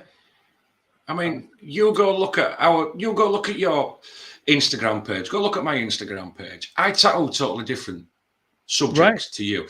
You do a lot more bigger pieces, whereas my shop and myself, I cater for a lot of more smaller pieces, which I've talked to you this about before. Yeah. Over here and the area that I'm in and the area that I go in, a lot of people want smaller pieces, sticker tattoos, little banger pieces. But that does not mean easier. And I think I'm hoping more people are understanding that simpler doesn't not mean easier. Look at that with butterflies tonight. Yeah, exactly. Exactly. I think that hit the head. It explains it all. And like I say, we have people mourning, or should I say, I won't say mourning, but saying that some of the pieces we're putting out were a bit too complex, but then we've banged some simple pieces out and virtually everybody's failed on the butterfly. And I'll be honest, virtually everybody, and I do a lot of butterflies and I love doing them, and if I had to do a butterfly every single day, I'd love it. Awesome. Because my creativity just gets my color creativity just in the wings alone just gets to go out of the window, and that. But like I say, people seem to be getting upset, but we've put the simpler ones out for people. And like I say, am I perfect? No. Can you go look at my work 5 floors in it? Yes, you will. Do I take pictures of it? Look back at the pictures. Do I take pictures of my own work? Yes, I do. Every single tattoo I've done, whether it be a name or anything, I always take a picture. Do sometimes my client go out of the shop and I might look at it 4 or 5 hours later and I think to myself, oh shit, I could have put a bit more dark in there, or I could have put a bit more blue or a bit more pink in it. Oh yeah, man, preach it, because that's the truth, man. Because you don't see that stuff in real life sometimes. Let's be real. You do a tattoo, you're loving it. The client's fucking like, oh man, I love it. You're like, yeah, and it looks great. The other people are there. Oh, I love it. You take the photo. It's like, all right, man, cool. Then later on, you open up the photo and you're like, oh man, like that. I didn't even see that line or that shading that now in the photo makes things look a little not the way I want them to be. And okay, just had to jump in there because I feel you so much in that. Yeah, but it's like you said, and the thing is as well, if you're being sat there 4, 5, 6, 7 hours staring at somebody's side of somebody's arm that's like this, and you're focused on this sort of space at a time, I could call it tattoo blindness. Sometimes you just become blind to it all. And you can stand back and look at it and think to yourself, well, yeah, it's great. It's everything is that. And it's not till later that you've look at the photo when you've had a break from it all that you do think to yourself, shit, that blue could have gone further up, or that I should have used black in there instead of using a mid-tone, you know what I mean, just to push it a bit more. That's it, man. That's so true. But I forgot to cross a T one time. I remember the people were like, hey man, we noticed you forgot to cross a T. Like everybody looked at you, you miss stuff. You just do. I will literally tell my clients, so like it happens rarely, but just the other day I tattooed a Joker tattoo that I'll put out probably tomorrow. And I remember we're like 75% of the way through. He's like, hey man, what about that little hand, like the hand or something like that? And I totally forgot about it. I did a little line, forgot about it, moved on. I probably never would have noticed it because I would just moved on. It's like, well, yeah. And I tell them, don't let me forget to go back to that because I'm moving on. But don't let me forget to go back to that. We're humans. We forget this stuff. You're talking about 6, 7, 8 hours of tattooing at one time on a single piece. Stuff happens. And then sometimes they forget, and you take that photo and you're like, doggone it, man. How did this happen? And you just hope that, most of the time they're cool. I get them back in, let it heal, come back in. We'll touch that up. Yeah. But it's like I say, but going back to it, just don't want people coming in, and we don't need it. People coming in and sending their work in, then being upset with what we say. Yeah. It's, and like I've always gone, like I said to you, I've always gone through that. If you don't think you're going to like the answer to the question that you're going to ask me, just don't ask me the question, And it's same, right. and it's same with your work. I mean, we don't want to be horrible. Don't want to be, we try not to shit talk. So last thing we just don't want it, people getting your ear back. Plus, when you're having to then try and be nice and justify and this, that, and other, and go through it and point it all out, you'd also detracting time away from maybe getting to somebody else's email. That's been sat in chat. They might have been sat in chat for an hour and a half waiting, and it's got, just one more. Can we get to your email? I mean, end of the day, with some amounts of emails that you get, we could sit here for 3, which we have done. We've been here over 3 hours before. Oh, we're easily going to be at like 2.5, and we are doing our very best to make this timely. We've gone 3.5. We've gone 4 hours occasionally, and doing our best to try to do everything. But you realize there's only so much you can do. Yeah. Again, we're just a couple people, and I like to reiterate that at the end, just to let everybody know, we're working hard too. We're doing it every day, but we're still working hard every day. We're still going to post stuff that we know there's flaws in. But you know what? Hey, I like that. There's flaws in it. I see them. You know what? I like that. F it. I'm going to post it, Yeah. Some stuff I don't post just because I don't want to do that kind of work. So anyhow. I'm saying I might have done, I'm not going to post stuff because it might be script, or I might have done 4 or 5 of them in the last 3 or 4 weeks, and I just don't want to be posting all the same stuff. But I've got to reiterate to everybody, and the last 38 thoughts of people that's in here, these that are in your head are the most important tools for critique. If you can't see with your own 2 eyes and can't be, you've got to be super critical of your own work, is that sit back, look at it, and if you can't see that I can still see skin between there and that line, so I need to go back in and fill it in, you're never going to progress yourself forward if you can't see that. You've got to be able to see with these 2 eyes what is going on. And it's same when you're pulling the line. You may pull a line with a 9-round line, you might pull it and you'll wipe it and you look and think, well, it's not quite black, or it's not quite saturated, it's a little bit light. So what do? Slow me out. I'll tell you what, I'll slow my hand down for the next line. So you slow your hand down for the next line. Yeah, that's worked. So you know what you've done. But you've been able to see it with these. These are the best tools. These are the best tools that anybody can give you. And from there, it's just an understanding of what's going on down in front of you and being able to make them small adjustments. And I like to look at like something like lining sometimes. I know that a lot of people always like, I can't see, sometimes you put that needle down, ink does its thing, blops out, and you're like, oh shoot, I can't see the needles. I don't know what I'm doing anymore. Well, not everybody welds, but it's a feel thing a lot of times. Once you put that shield down, you arc the freaking thing and you're moving, you're kind of feeling it, and you go a little bit and you're learning and you stop and you look, okay, that's the way it should look. That's the way it should feel. Boom, visor back down, arc it again, moving along. Like it's a learned thing. It's a field thing. Different materials are going to be different. Welding 2 different materials together, different thicknesses, all of that. So when someone says, how do you weld the line, or how do you weld 2 pieces together? It's no simple answer. Well, what temperature, what voltage, what speed of string are you moving at when you weld? well, what am I welding? What am I doing? And it's the same thing when it comes to lining skin. Where are you tattooing? What are you tattooing? What stroke are you moving? All these different things. It's a very hard thing to get across in a video. I've tried obviously many of times. So you do your best to send little nuggets here and there. But overall, even same thing in welding, you have to practice it. You have to put that visor down, run that freaking bead, and then stop, pull it out, and see what you've got. How burnt in is it? Everything. So I get a lot of questions about people asking about lining all the time. And I've done my best in the past to share as much as I can. I'll try to do more in the future.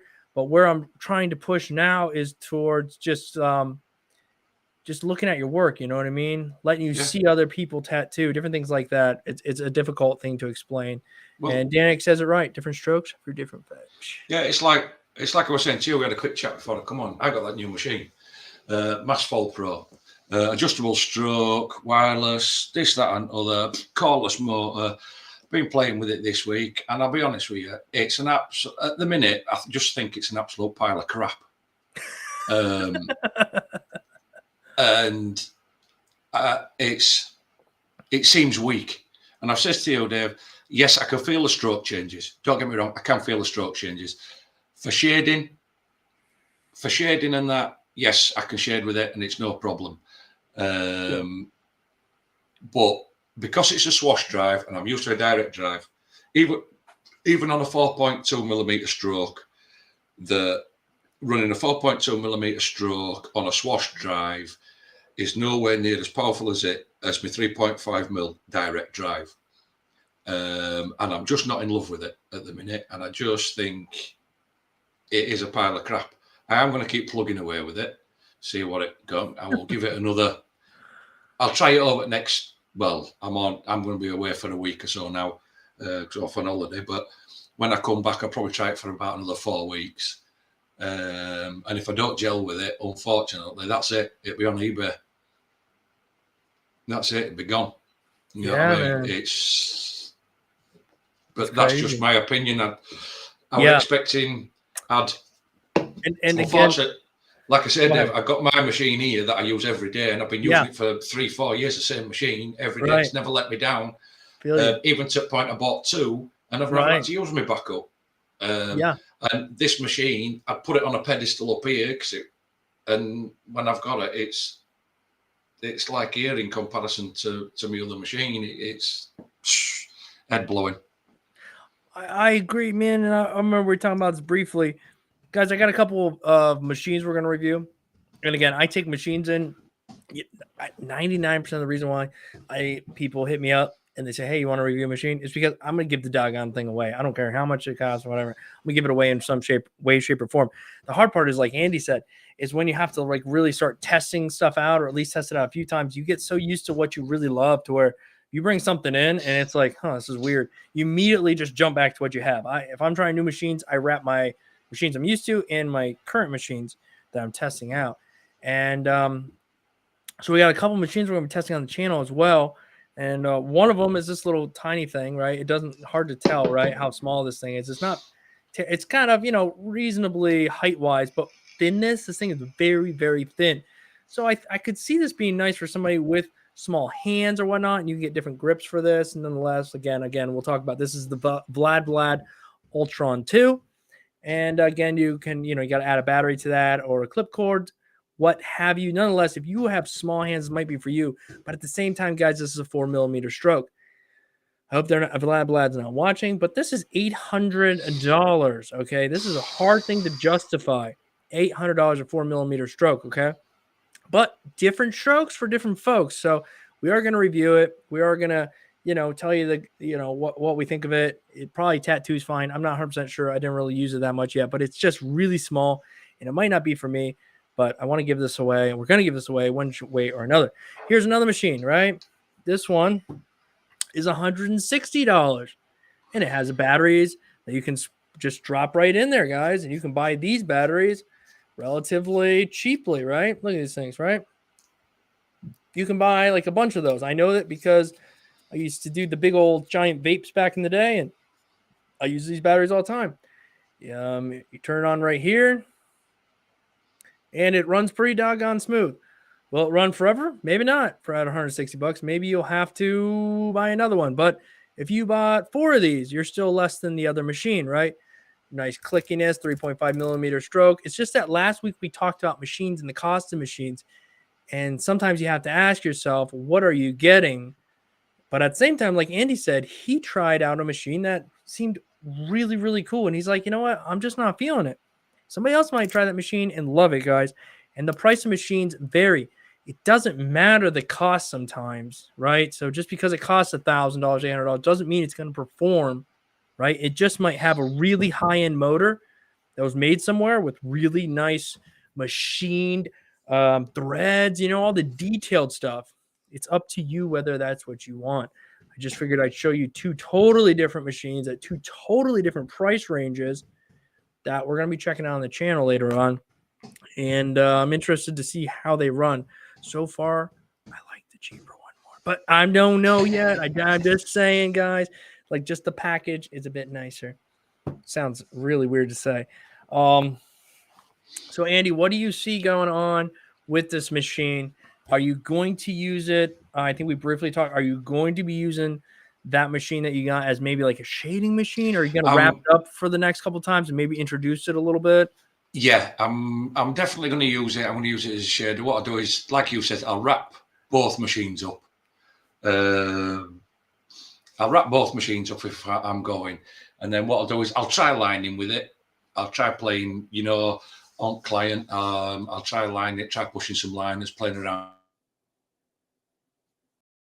voltage. But if I find it's the machine, start smashing it lines in, get them in. And then I'll start using it as a shader. I've got to admit, I have used it as a shader, and I do quite like it as a shader because I can feel if I adjust the stroke, I can definitely feel the difference of the hit between the 4.2 and the 3.2. Okay. Do you know what I mean? Yeah. There's a difference. I can just feel it straight away, which I do like that. So yeah, I'm going to give it a fair go. It's just the lining part. It's just the lining part of it that with the machine. I just haven't gelled with it. It just doesn't seem to have the same bang as a direct drive. Yeah. I just don't. I feel you, man. Them direct drives, there's something about. I mean, it's literally you lose a little in the swash plate personally. And again, like you said, it might be nice for a shading machine, but when you're used to laying a line down and having that punch behind whatever you're used to, if it's not there, you really feel that. Mm-hmm. So definitely a big one there. Like I say, we've still got a few in chat. I mean, have anybody got any questions? We'll chuck some questions in if they want. Just thinking if they want to know or they've got all they want to ask, and that while we're in, just keeping an eye on it. But, absolutely. But like I say, so you'll be riding solo next week anyway, Dave. I guess, man. You know what happens when I'm by myself is I talk really fast and I burn through a lot of emails very quickly. Because I'm like, you know what I mean? There's when it's just you can't.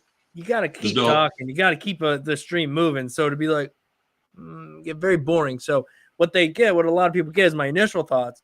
Then which I'm learning to do better. It's like, oh, I really like, okay. That's what's going to happen next week. It's going to be a whole lot of that. So stay tuned. It's just me. We're going to move quickly because, well, once I run out of words to speak, there's nobody else to fill in the gap. So it's on to the next piece. Yeah, it's like we were saying last week. Sometimes it's easier when you're bouncing off two people. Absolutely. It's like if you're running out of steam, you can just say, well, what do you think, Dave? Or what do you think? And you can let them fill in while you're having another look at picture and that. And then you can chip in a bit more. But like I say, yes, that's one good thing when there's 2 years. It's like about bouncing off. But yeah, I mean, after what we've seen tonight, it may be a good just to at some point mix the challenge up slightly to what we were just talking about before we come on. I'm with you, buddy. I think we need to go back. And those are out there. Remember those easier ones that we put out last week? Yeah. And the easier ones we put out this week. They're there. You can go anybody at any point can go back and do any of the pieces we put out, and you can submit them, and we will definitely check them out if you submit them to the tattoomesomething@gmail.com. Of course we will. Of course we will. But I think moving forward, we need to have some ones that are difficult, which aren't really all that crazy difficult. They just appear that they are. There's just more to them. I think will, you know, a happy balance. We did a little easy, went a little difficult, went a little easy. Let's go back to make a 6-month challenge. What is that? What is that, Unknown? What is a 6-month challenge? What in the heck is a 6-month challenge? You gotta elaborate, my friend. Yeah, well, that's like I was speaking to you. For apprentices that have been with me, I have a 3-week challenge. Oh, share that, Andy, please. Yeah. Well, basically what it is, it's a 3-week challenge. What I'll do is anybody can. The first 2 weeks, absolutely anybody can join in because you're not going to need anything really. And basically, what I'll do is I always give them one subject, and I'll pick the subject, and it's usually a flower or something that can be done in different ways. So your first week, it'll be done on paper, but it'll be done in black and grey, so you understand in your light source. So it can either be done in graphite, it can either be done in charcoal, you can use black paint, you can use black pen, you can use black markers, whichever way, no colour whatsoever. It's done on paper. Second week is the same, and it's the exact same piece done on paper again, but in colour. So you can either use pastels, markers, felt tip pens, crayons, gouache, you can use pencils. Nice. That's done, and you send that in. Your third week is then you will take one of your references that you've done, either your black and grey or your colour, and that's what you'll tattoo. Mm-hmm. And we'll see whether you've understood what you've done. Yep. Yeah. I think that would be cool. Maybe if you want to drag that out to 6 months, people, you can, but 3 weeks, I think that would be cool. And I think me and Andy are going to discuss that and try to put that out there too. Some way, some form. That way people who are getting into tattooing but realize, well, maybe let's do some more drawing. Let's you know what I mean? Yeah. Like really trying to do this apprentice style thing online. Not that we're giving you some sort of apprentice online, but just try to assist, right? Yeah. I think that's definitely huge to break away from tattooing a little bit and work on those fundamentals in drawing. Because you need your Dave, you need your fundamentals. Yeah. Amount of people that have come in the shop, apprenticeships and that. Well, and they go, "Do I need to be able to draw?" Well, yeah, of course you do. No shit, Sherlock. If you can't draw, or if you can't draw on paper, how can you draw on skin? And it's like, and then I've had people come in and go, "Oh, I can draw," and this, that, and other. Well, let's have a look at your artwork. And honestly, some of their artwork, these people be early 20s, and it's like, well, I just put you into your early teens, equivalent of your artwork. You need to work on your artwork. Yeah. And be able to draw stuff. And again, be able to see with ease where you're failing there. And get on with it. Because if you can't put it on a flat piece of paper and you can't transition it with graphite or coloured pencils or whatever, something that you could actually sit there with an eraser and rub out and mess around with, how are you going to get it right on skin when it's a one-shot deal? Right. That's it. That's it. Learning just how important everything you do is. It'd be cool to add that in there, especially for people who are like, I want to get into this tattooing thing, but maybe, or they're struggling with tattooing, and we always tell them like, hey, go back. Everyone always says, you need to draw more. You need to go back to drawing. You need to go back to drawing. Well, maybe we should put our money where our mouth is, if you will, and be like, hey, let's do it. Let's see what you can got. Because if we critique their drawing, that's going to help you a little bit out. Yeah. Again, it's always hard. Remember, it always sucks to critique people. Me and Andy talk about it all the time. We really hate looking at your work and saying like, oh, geez, you need to do this or you should do that. It just sucks doing that to people. Yeah, because like you said, sometimes you come across like tonight, I mean, I'm not going to make no bones about it, like tonight, might come across to some people as being a dick, you know what I mean? And that, you know, saying stuff about the work like that. But somebody was in the chat tonight, and this is another thing.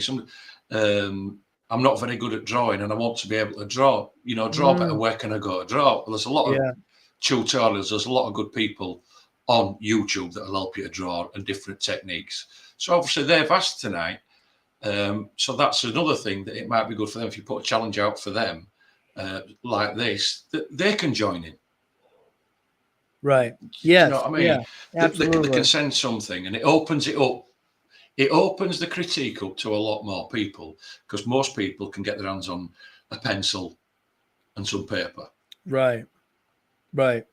Yeah, I absolutely agree. And it's just going to help people overall. And even if you're like, you know what, I dig tattooing, I'm pretty decent at it, throw something out there. It's like, yeah, I'll give that a go. It gives me a reason to draw. It gives me a reason to render a piece, because, you know, these two wackadoodles have put this thing out, and I think I'm going to do that. You know, I've seen clearly some people can tattoo very well, and they still submit their work in, you know, and they're looking for, hey, little critique, or maybe just somebody say, hey, good, that looks really good. Some people need to know that because they're just an echo chamber.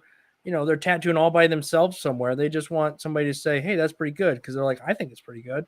The hard part comes where we think it's really, really good and somebody critiques us. You know, that's a hard place to be, but you just take it and move on. You know, be like, you know, maybe you don't care what me and Andy say. So there you're like, well, screw those two idiots. Then so be it. You know what I mean? That's just, it is what it is. Just a couple of fellows with a couple of thoughts. I mean, there are plenty of people out there that probably popped on and listened to us chatting away, listening to critiquing and going, well, what are these two Muppets on about? That's absolute dog shit, or it's top notches, that work. And listen to these two going on and that, sack that, I'm off. You know what I mean? These two guys don't know their ass from their elbow. That's it, I'm off. Well, right, I absolutely. But and really, at the end of the day, it's just I just fell in love with tattooing. I just found that I wanted to. I grew up doing drawings and stuff, nothing fantastic, just really enjoyed it, but thought, what am I going to do with this? There's nothing to do. So I went on, and like you, Andy, as well, went on to work just job, you know, work, whatever. And then later in life, found an opportunity to, oh, wow, you can make some money with art, with drawing or whatever. If you learn this art form, you know, it's not for everybody, but at the same time, it's not an easy art form at all to learn. But if you're dedicated and put time in, you can absolutely do it. There's so many variables to this art form that we're doing, and we've personally chatted between ourselves so many times. Yeah, skin type, skin age, you know, areas of body, and so on and so forth with it. I went through a stage, and I'll be honest, I went through a stage in the studio where I seemed to get a lot of, shall we say, larger people through with an excess of skin. And that's just like, wow, that was just so hard to tattoo, you know, with having all this excess skin, you know, for stretching and this, that, and other, that it was demoralizing at one point. Right. Yeah, but absolutely. It's something that happens. Yeah, it's a process. And just like Unknown is saying over here in the chat here, you know what I mean? I can both appreciate it, understand it. And he says, you've told me to go back to fake skin for lying, and I will if I want. But people come to me. I don't ask anyone to come. So skin is where I'm going to learn. And he also goes on, but I take, have I taken so much from both of you? That's cool too. And here's the truth be told, is that I tell people to work on fake skin because I didn't. Because even though you might see me on YouTube working on fake skin and showing you guys stuff on fake skin, that wasn't until like later when I was in my very short apprenticeship, 6 months or so before I left that nonsense. I remember I on my own brought in some fake skin, and I was told I got chewed out, told that I had fucking skin that until I run out of human skin on my own body, should never ever touch fake skin. And that was from a different mentality, right? And I understand where they're saying is that, hey, that skin is totally different. You practice on that, you're gonna right, got you. But I went from that, and my work was rough, right? I knew I shouldn't be tattooing human skin, but they wanted me to, and I was, and I didn't like it. And when I left there, and when I honed in myself, and when I figured, well, let me try some of this fake skin so I can at least practice that piece I'm going to do on that person, I found flaws in it, and I was able to butter it up and smooth things out before I did that piece on the human skin, right? And I was able to figure out line weights and line thicknesses. So I later realized, wow, there is some truth to having this fake skin. There's some good to having this fake skin. Yes, it is very different from human skin, but at the same time, I just know the value that it has for somebody who's getting into the craft, the value of what you can really hone in and practice on that fake skin before you hit that human skin. So I preach it, but I didn't necessarily live that. I lived the learning on human skin, and it's a harder road. And I don't necessarily think it's a quicker road. It's quicker in that you will be tattooing. You will be making tattoos quicker. They will not be, and I'm going to use a word that doesn't exist, gooder. They won't be gooder. Okay. They will just be tattoos that exist in your portfolio sooner. So anyhow, that's where I kind of land on that. It's just as it is. And at the end of the day, it's like I said, we can only critique on what we see. People see other stuff and this, that, and other, but we can only what we actually see, and we point out. But then again, what I will also reiterate, we couldn't do this on a Sunday night if people didn't submit the work. So then again, that's right. That's why it's hats off to people that do send the work in, and that's why we also. That's the other thing, we do understand that, and we do. That's another thing why we do try not to be too demoralising and shit talk you too much, and try to talk you down. Because you're all here because you want to learn to tattoo. It just takes some people longer than others. And everybody needs help on the journey, needs pointers. We've all need it. Even up to this day, like I said, even with my own two eyes, these are my teaching things.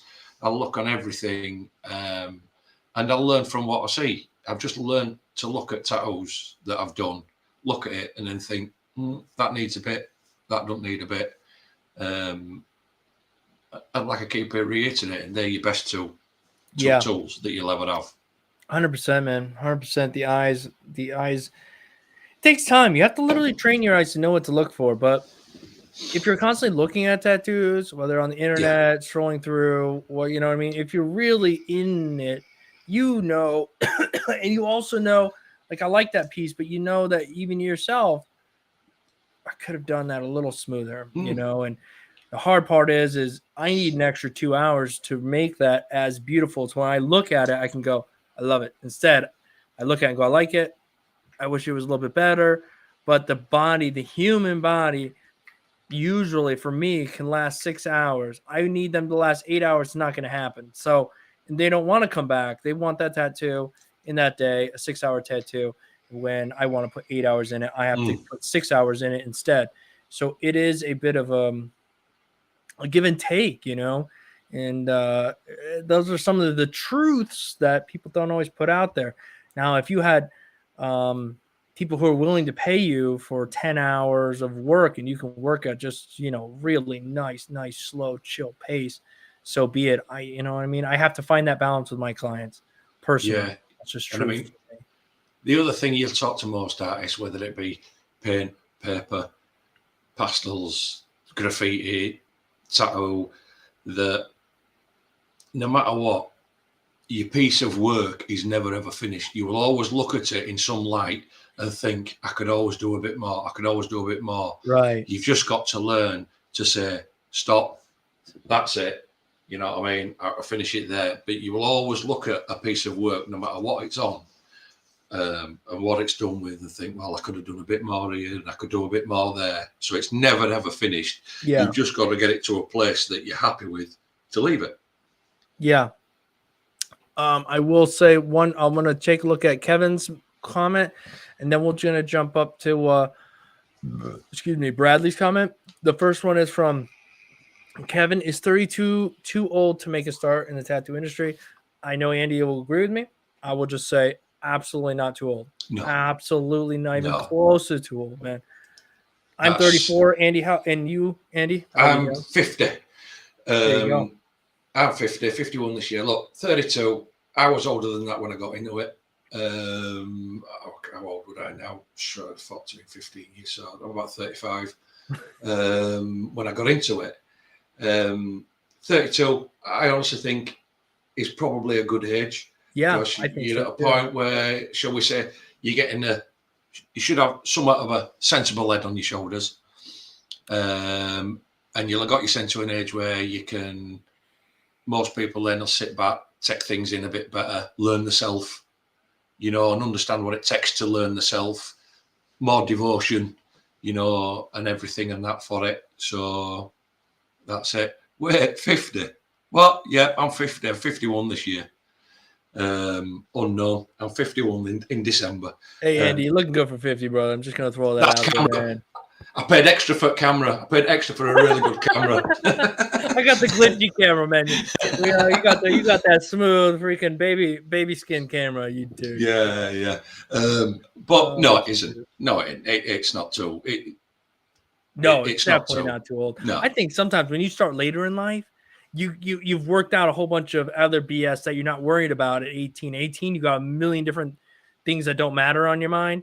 When you're in your 30s and later, you're kind of like, you got a little bit more stuff figured out. So you're a little bit honed in, you know, like you already know that things take work in life. You want to get good at something, blah, blah, blah. Not say when you're young, you don't, but you got a whole bunch of other things on your mind as well.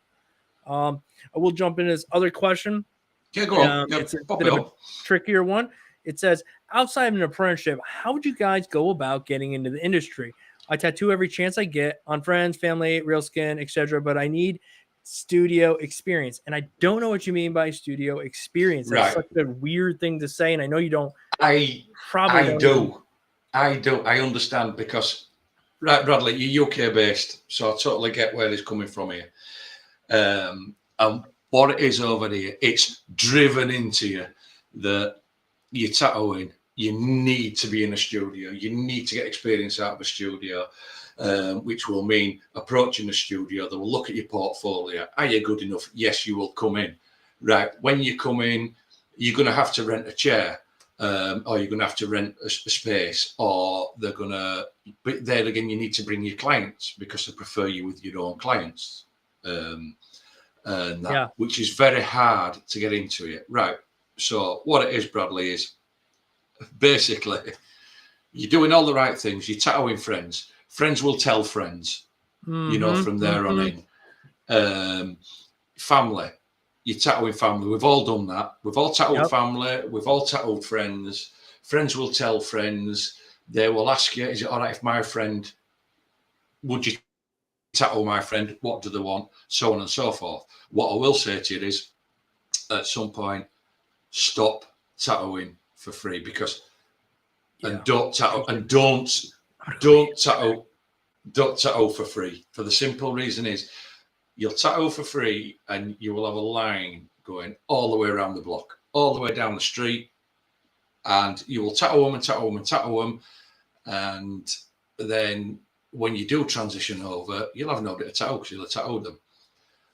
So what I'm saying is, but whatever you're tattooing them, it's costing you. You've got needles, you've got ink, you've got setup, you've got cleaning, you've got everything. So at least charge to cover your setup, and do it that way. Eventually you will get yourself to a point, Bradley, that people are coming to you regular, they're coming to you on a regular basis. So what you'll do then is you won't need studio experience. You will be able to go find yourself and look for yourself a little shop You don't need anything big. Just go find this in a little shop in a right place.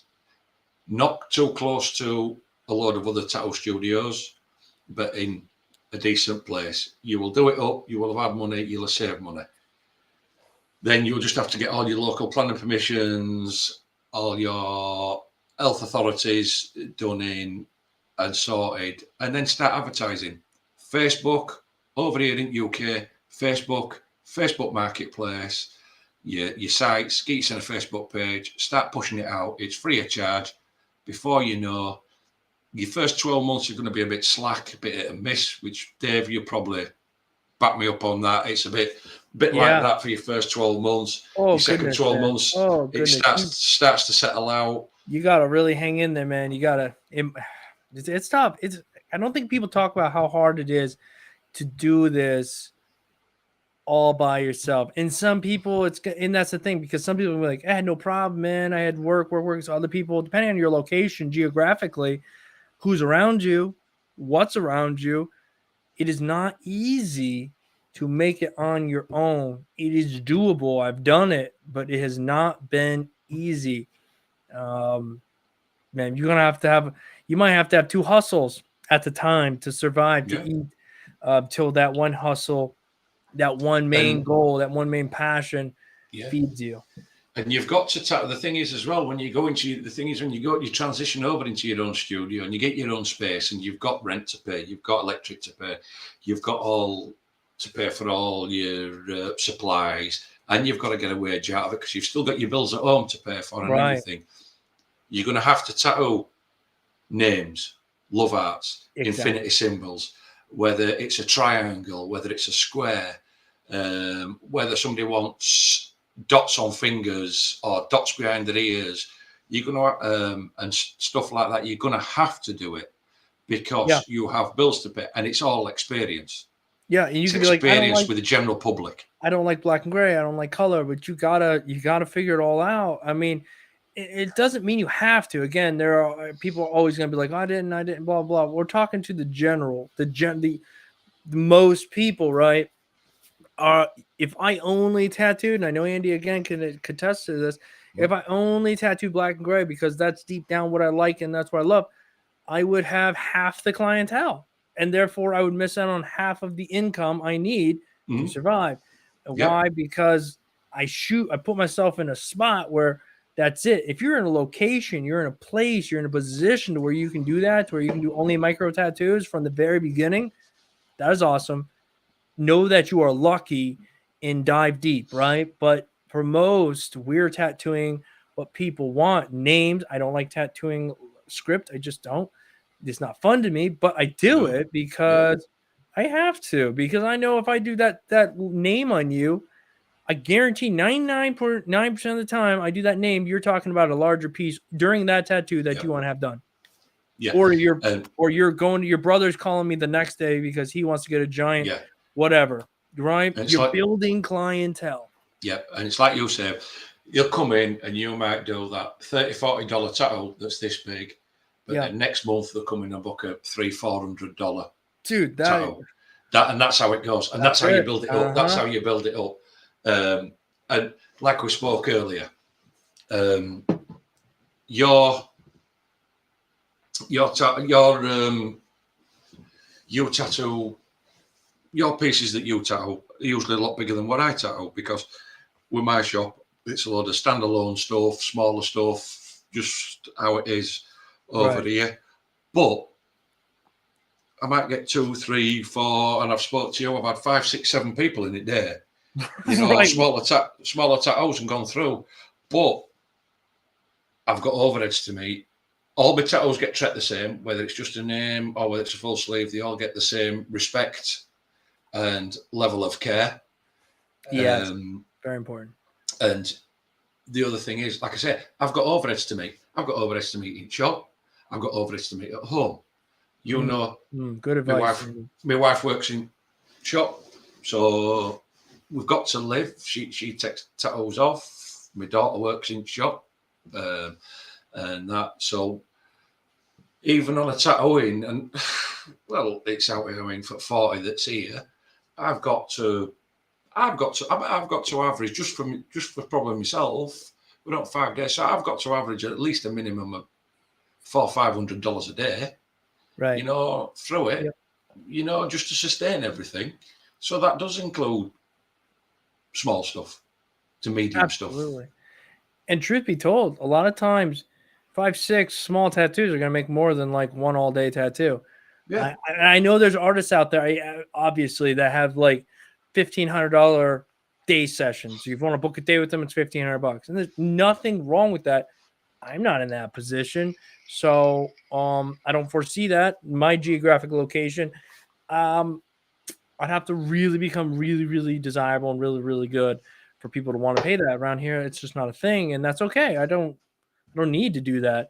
And in a lot of ways, you can. So anyhow, I guess what we're trying to say is, if you're trying to make it as a solo artist, all by yourself, or even if you're in a shop, it's okay to be well-rounded. I know everybody's always saying, and I know where they're coming from, is to, hey, you need to find your thing. You need to find your niche. You need to find your style, and then do your style, and then people will come to you for your style. It's not a wrong statement. It's just that I think you're going to have to do a lot to find your style and become decent at a lot of things, build that clientele up to the point where people can go, wow, he does everything, but he seems to be really decent at that thing, that one thing. You know, those really small tattoos, they seem to do really pretty good around, and then they start looking around their area and they're like, yeah, we're going to go get our micro tattoos from, you know, from whoever or our whatever. You get what I'm saying? So advice for starting on your own is to be open, do the best you can, treat every client like they're your only client, because on top of your tattoo, the other big thing that people walk away from is the experience. The experience can be more impactful than the tattoo. So give them a good experience, treat them, you know, like you respect them, you know, and they're going to give you the same back. And I think more studios are moving that way, you know, but again, there is still some bit of a mentality that is, I am the artist, I am the king, I am. There's you can have a rough road. You better be a freaking rock star if that's your mentality. Yeah, I know. And it's like you're saying, there's so many. What pisses me off with this game as well, there's just so many artists that are self-righteous pricks with their head up their own ass, and yes. that forget where they've come from and what they've gone through. Right. And they've been in the same place as us, and they've been in same place as these people learning. And then not once they've got there, they're not willing to help out. Well, it's like, yeah, I mean, it's just this, and that's what I can't do with. I just can't do with them being, you know, stuck right. up, you know, stuck up their own ass. You know what I mean? It's not right. It's not fair. There's no need. There's enough negativity in this world as it stands without adding more just for the sake of a bit of information. Information should be free. Yeah, yeah. And I know people are afraid that if we share everything, then my neighbor's going to become better than me.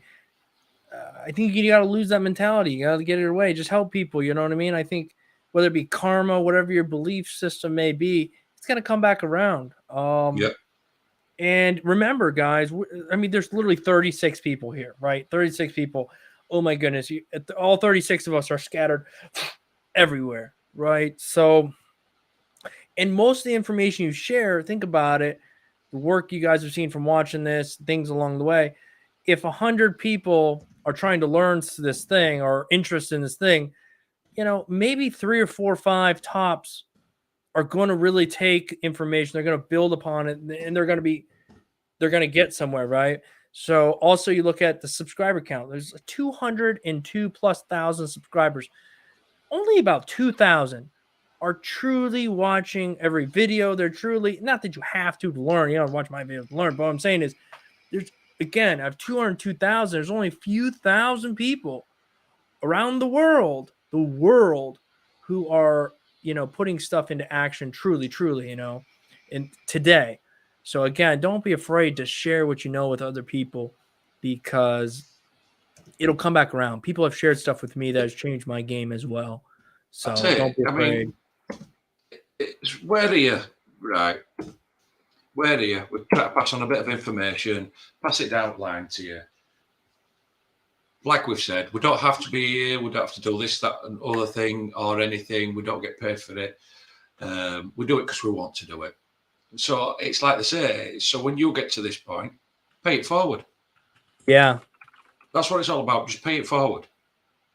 Just do. Oh, and I know it seems at one point I probably wouldn't have said this myself in my life, especially when I was younger, but because I was a bit of an ass myself. But now it's like just do something nice for a change.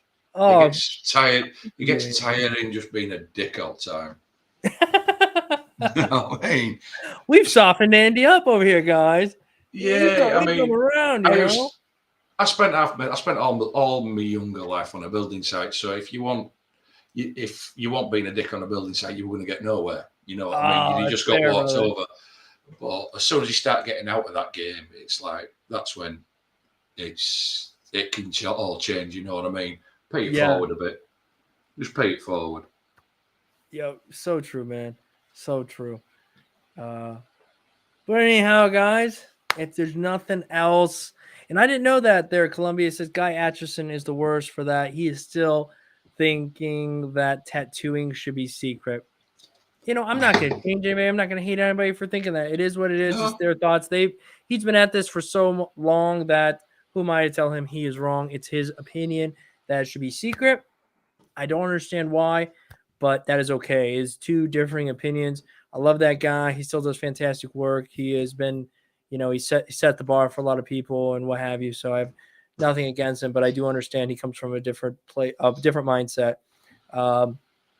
And Mike D, it's Mike D, man. I remember Mike D from a long time back, man. Back when we were the channel, we did vaping videos in 2015. And then I left the channel for a long time and came back and created this channel. And I remember Mike D was just a really cool dude back then. If guys, you want to check out Mike D, I don't know if you're still doing it. He has his own YouTube channel, does some Xbox playing. Used to be, I can't think of it. My son used to play. He doesn't play anymore. That's why I don't see Mike D anymore, because he used to watch his videos and stuff. Anyhow, great to have you here, Mike D. Random. I know everyone's like, what the hell is he talking about? But you know, Mike. But anyhow, guys, if there's nothing else, we have hit the 3-hour mark.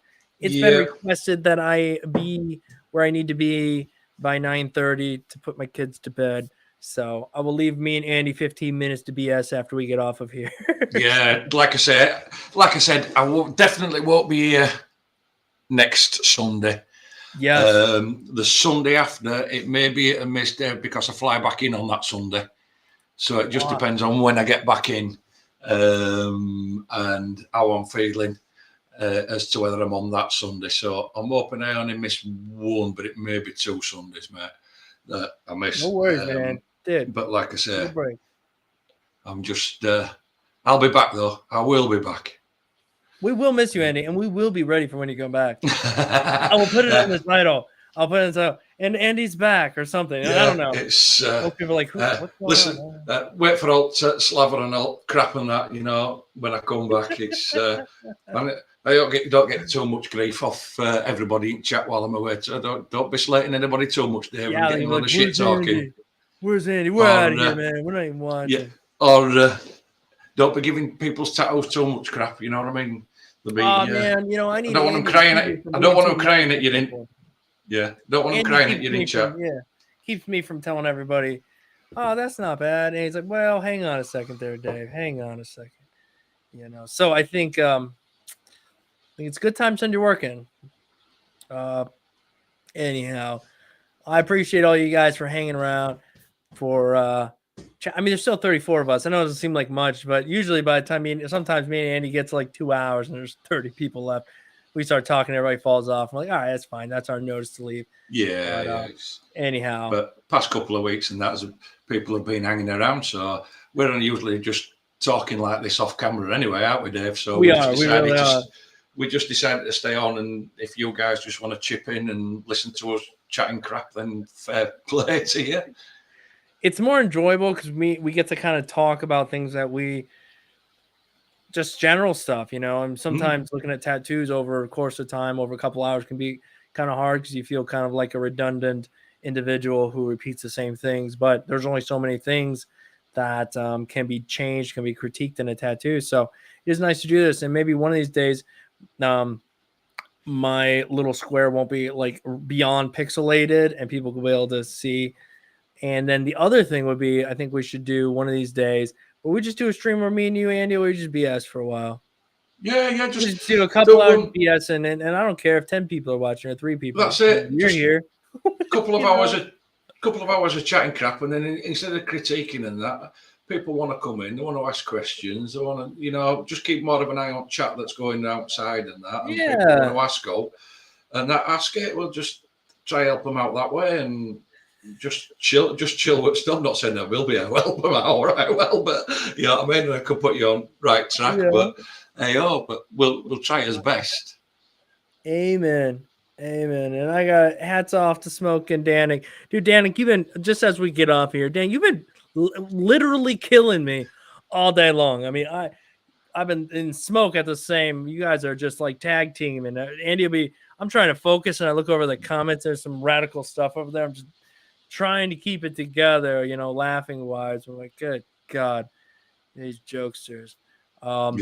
But thank you for keeping the chat alive. Yeah, keeping the stream alive. Keeps it alive. It's fun. Yeah, I enjoy it. As long as we have our crew, our 10 to 12 people who, keep us straight. Well, that's it. Yeah, I just truly appreciate you guys. I truly appreciate you guys being here, hanging out with us. It really does feel like, if nothing else, we got our crew. Oh, that's it.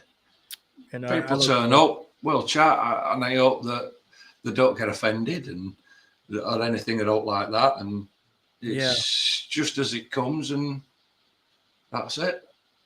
Yeah, that's it. Just understand we're all people. Yeah. 2 opinions. We both struggle. We both have bad days, good days, just like all of you guys. And but we're also here to try to critique stuff. We're also here to try to help you out. And believe me, had I sent my work into Dave and Andy right now, I would hear some not so great things. And you're not the only one. It would be a hard pill to swallow. But at the same time, I kind of wish there was just a little bit, this kind of a critique, the kind of critique that says, that's not the greatest there, Dave. You did that okay. That's okay. That's not okay. And you know what I mean? I think to be open to that is a good thing. So I do kind of wish something like this existed when Dave was, 6 months, a year into tattooing and trying to figure stuff out. But at the same time, I don't think the Dave then would be super happy with the feedback as well. So again, understand that you guys are going to grow and develop and become so much better. And then someday, maybe I'll submit my work to you guys. That's it. Fingers crossed. I really don't care, guys. It's just good fun, right? It's all it is. It's and that we'll just try to help you along as way it is. But like I say, we just try to do us a little bit. Try to pass it on. Just try to educate and help out, basically. That's it. And that's all we can do. So, guys, we just want to say thank you for watching. Yep. And we appreciate it. Everybody wish Andy a good couple of week or 2 weeks, however long he wants to go on vacation. I'm like that. Right. Around the pool in the sun. That's it. That's me, fellas. Don't bug him. Let him have a couple weeks. He needs it. And he'll be back stronger and meaner and everything. And he's going to just destroy your work. Obviously kidding. But all right, guys. Andy, go follow Andy on IG at LS Inc 2019 on Facebook, LS Inc Tattoo, and myself included, guys. Until next time, I appreciate you guys. Peace, love, and later. Take care.